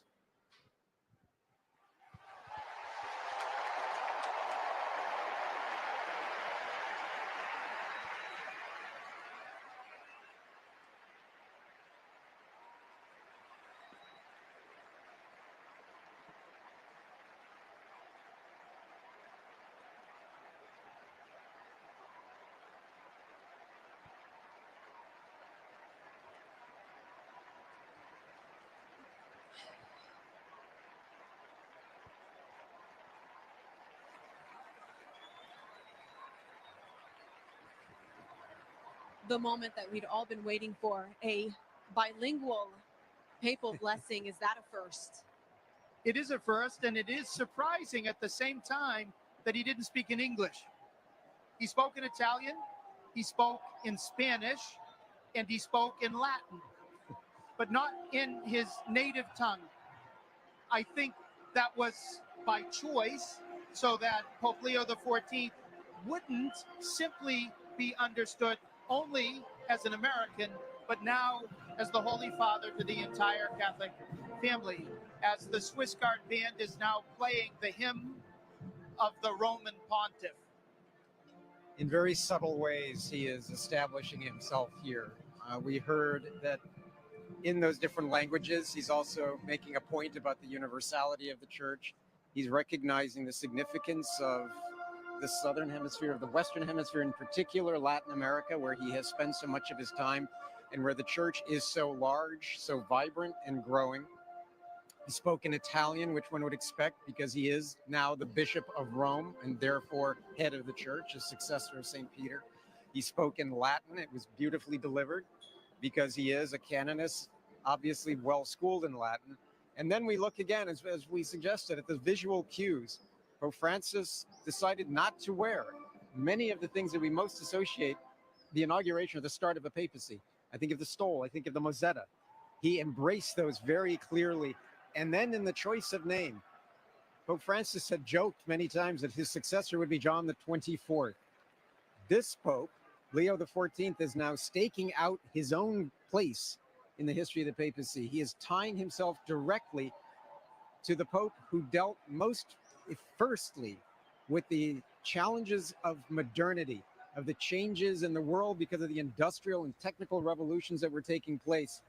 He was the author of Rerum Novarum in 1891 that began us on the path of Catholic social teaching. He's anchoring himself in the past, but clearly trying to position himself now as a source of unity in the church. And as he leaves the window, the crowd goes wild. Everyone is clapping for the new Holy Father, for the Pope that they have finally met, who they've listened to, and who in a very beautiful way has come to them as an Augustinian, come to meet them where they are, speaking in a language. We saw so many flags from Latin America that was a heart language for those in the audience, in addition to trying really hard to just come close to them, come alongside them in the native Italian. So a wonderful start. So here we go. Yeah, we're reading the comment section, we're reading the chat, and among many people making fun of my rooster hair today, which just is what it is, right? Stop messing with it. Okay, whatever. I want to begin by saying you never know what's going to happen. We have a news show. And some people are like, why are you broadcasting this, right? You're not a Catholic, or they disagree with the Catholic Church. Well, we broadcast a lot of stuff that we disagree with. We just went through 4 years of Joe Biden. We broadcast a lot of Joe Biden stuff and a lot of Kamala Harris stuff, rallies and things that they were at. It's newsworthy. And what we do here is we create a vector for people to comment on the news and for us to listen to you. It is our solemn duty to constantly be listening to the chat. I see the chat right here. I'm looking at the chat right here, and I'm saying I love the chat. And I thank you. I thank you for, and I see everybody roasting my hair. Don't care. Just is what it is, you know? Your father, 4 little kids, you're lucky if you get a shower at all right? And so we're just going to roll with it. And be thankful that we still have hair, all right? That's just, we're together. So I'm not going to be wearing a Pope hat, right, on this show. We want to be respectful to the Catholics that are in the audience, but more importantly, we want to give people an opportunity to chat and to comment. My take on this is that Christ is King, and that Christ is Lord, is that Christ is King. So that's what I've been saying. But to the Catholic faithful, I think this is really neat. It's certainly a historic moment and a historic event, and you have a right to your opinion on it, and you have a right to drop it right there in the chat. We see you, we hear you, we freaking love you, and we are thankful for this. We have created now multiple news cycles, whether you like them or not, right? Whatever you think of Pam Bondi, whatever you think of James O'Keefe, whatever you think of what happened, we've created multiple news cycles on this program because we listen to the chat. We listen to you. We want to make this the most interactive. Our dream here is, and it's fascinating watching this because it actually ties beautifully into what our dream is. Our dream here is that that our show can become big enough and this chat becomes powerful enough that it can really influence policy in the world around us. It gives you a perfect vector in to the powerful people who are running this place. On this show today, we had 2 of the most powerful pundits in America, Julie Kelly and Mike Davis. We asked them questions that we know you care about, and we're getting better at that. We're getting better and more sophisticated at reading the chats and understanding what you want to hear about. You are not, I know this is a matter of fact. I don't know if you're Catholic or Protestant or something else, but I do know this, that we've been lied to about Jeffrey Epstein. You know that we have been lied to about the Trump assassinations. That that the J6 pipe bomber is still out there, and there are feds who know who they were. The J6 pipe bomber was a fed. And you want those answers. And the reason you want those answers, you want to rip the guts out of the deep state. And that's how you do it. You expose them as frauds. And so we listened to that and we asked those questions. On this show, we also had Jim Jordan and Josh Hawley. Those are really powerful members of the House and Senate. And we ask them questions for you. We listen to the chat, we see the chat, and we ask them questions for you. I am going to lay down the gauntlet. I want the chat on screen. I want to lay down the gauntlet. We're going to put the chat up on screen. The reason we can is that we simulcast on multiple different platforms. There are some platforms that allow you to put the chat up on screen, and you're allowed to see them. There are ways that we can do it. It's a matter of will. And I'm like speaking right to Killer Klein. I want to be able to see that chat on screen. Sometimes we might not be able to have it like with the guests, right? When we have the guests on, when we have when we have the 2 box, it's already getting crowded, right? But we're gonna figure out a way to do it. The reason it's on some streams is that they're only streaming to Kick, right? And Kick has that operability with the chat. We stream on everything. We're streaming live right now on Facebook, on Rumble. We love our partners on YouTube. We love the chat. We try and put up comments from X and Facebook, YouTube, Rumble, all of it, okay? And we love you, whatever platform you choose to watch on. And we're thankful for you.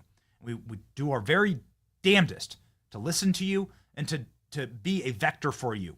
We are getting all these powerful people wanting to come on the show, all these big names. You've seen people who are running for president, who are running for various offices, who have now big offices coming on the program, and we're going to be your vector to ask them questions. We're going to be the place where you can get into the chat and where you can be heard. And so I'm gonna get off my little soapbox here, but broadcasting this, half the chat's like, why are you broadcasting the Vatican and the Pope? I have these opinions. Well, that's actually what this is all about. We're going to put the stream up. This is the most newsworthy thing happening on Earth right now, the selection of the first American Pope, a dude from Chicago.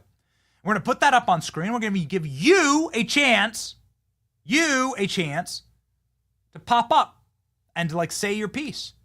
And then this is my promise to you. Our show is going to ruthlessly, rabidly, doggedly integrate those comments, integrate you into our programming, integrate what you are seeing and the topics that you care about into our questions and our ability for you to ask questions and to bring forward the chat, because people know what they're getting when they come on to this show. They know the kind of audience that we have. And we're really forging that right now. And so we love being that place for you. And we're thankful for it. We're appreciative of you and we're thankful for you. Here we go, ladies and gentlemen. Let's just grab 1 or 2 quick super chats. Because why not? We've been live for 4 hours, so why not? For Isley777, we are all growing together. We're here to teach and learn. We do these deep investigations. I would like to ask about Chester Bennington. Thank you, Bono. Again. Yeah, okay. All right. We talked about Bono. This is great. Give a like if you think the church is gone, right? So this is what these are it's like half and half, some of the comments, right? Hey, at least he talked about Jesus some. We'll see by his fruit. Okay.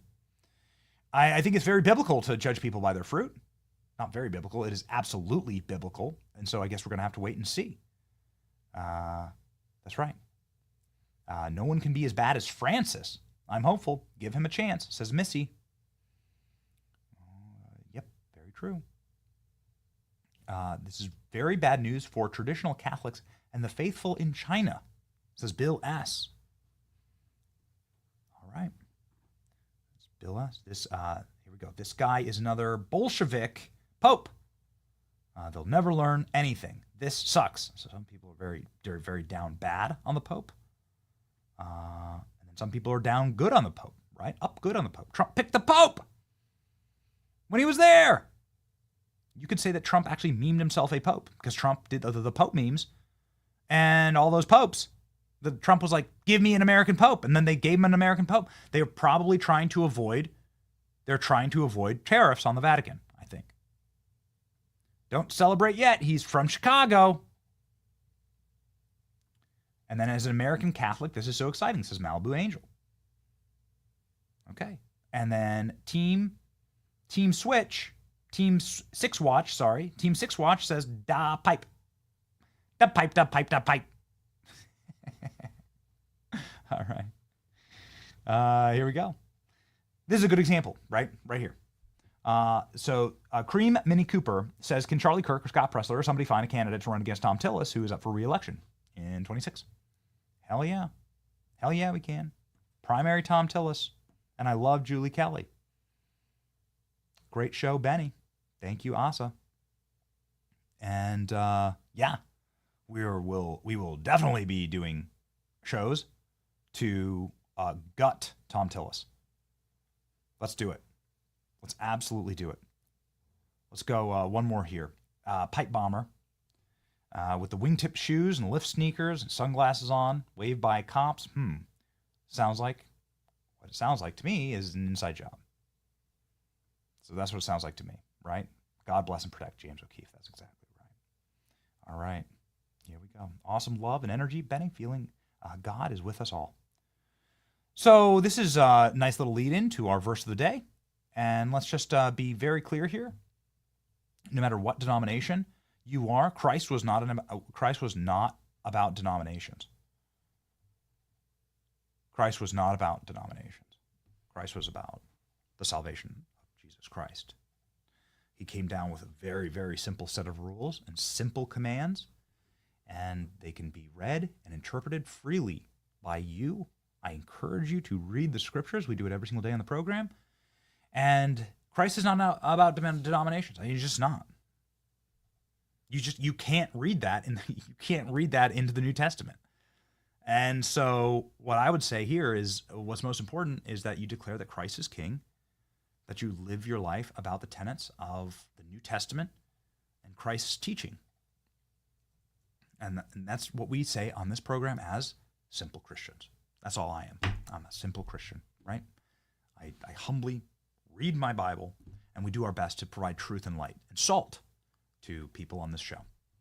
And so that's what we've done today. We're thankful for you, and we'll leave you with our verse of the day. Love does not delight in evil, but rejoices with the truth. 1 Corinthians 13:6. We rejoice with the truth on this program every single day. We rejoice to be able to bring the truth to you, and we see it as our great honor and our charge and our life's mission, actually, to incorporate further this chat, this audience, into the news and into the people that are making decisions and then making the news, right? So we're all the way. We're down the path. We're down the path to where we want to be. Like, we're on our way. That this audience, the power of this audience, then creates the country that we want to live in. And what is that country? Well, a country that was better than the country that was left to us. And that is a blessed generation. And you should be part of it. And you are part of it when you march with us here on The Benny Show. Nothing but hearts out to the chat. We love you. See ya.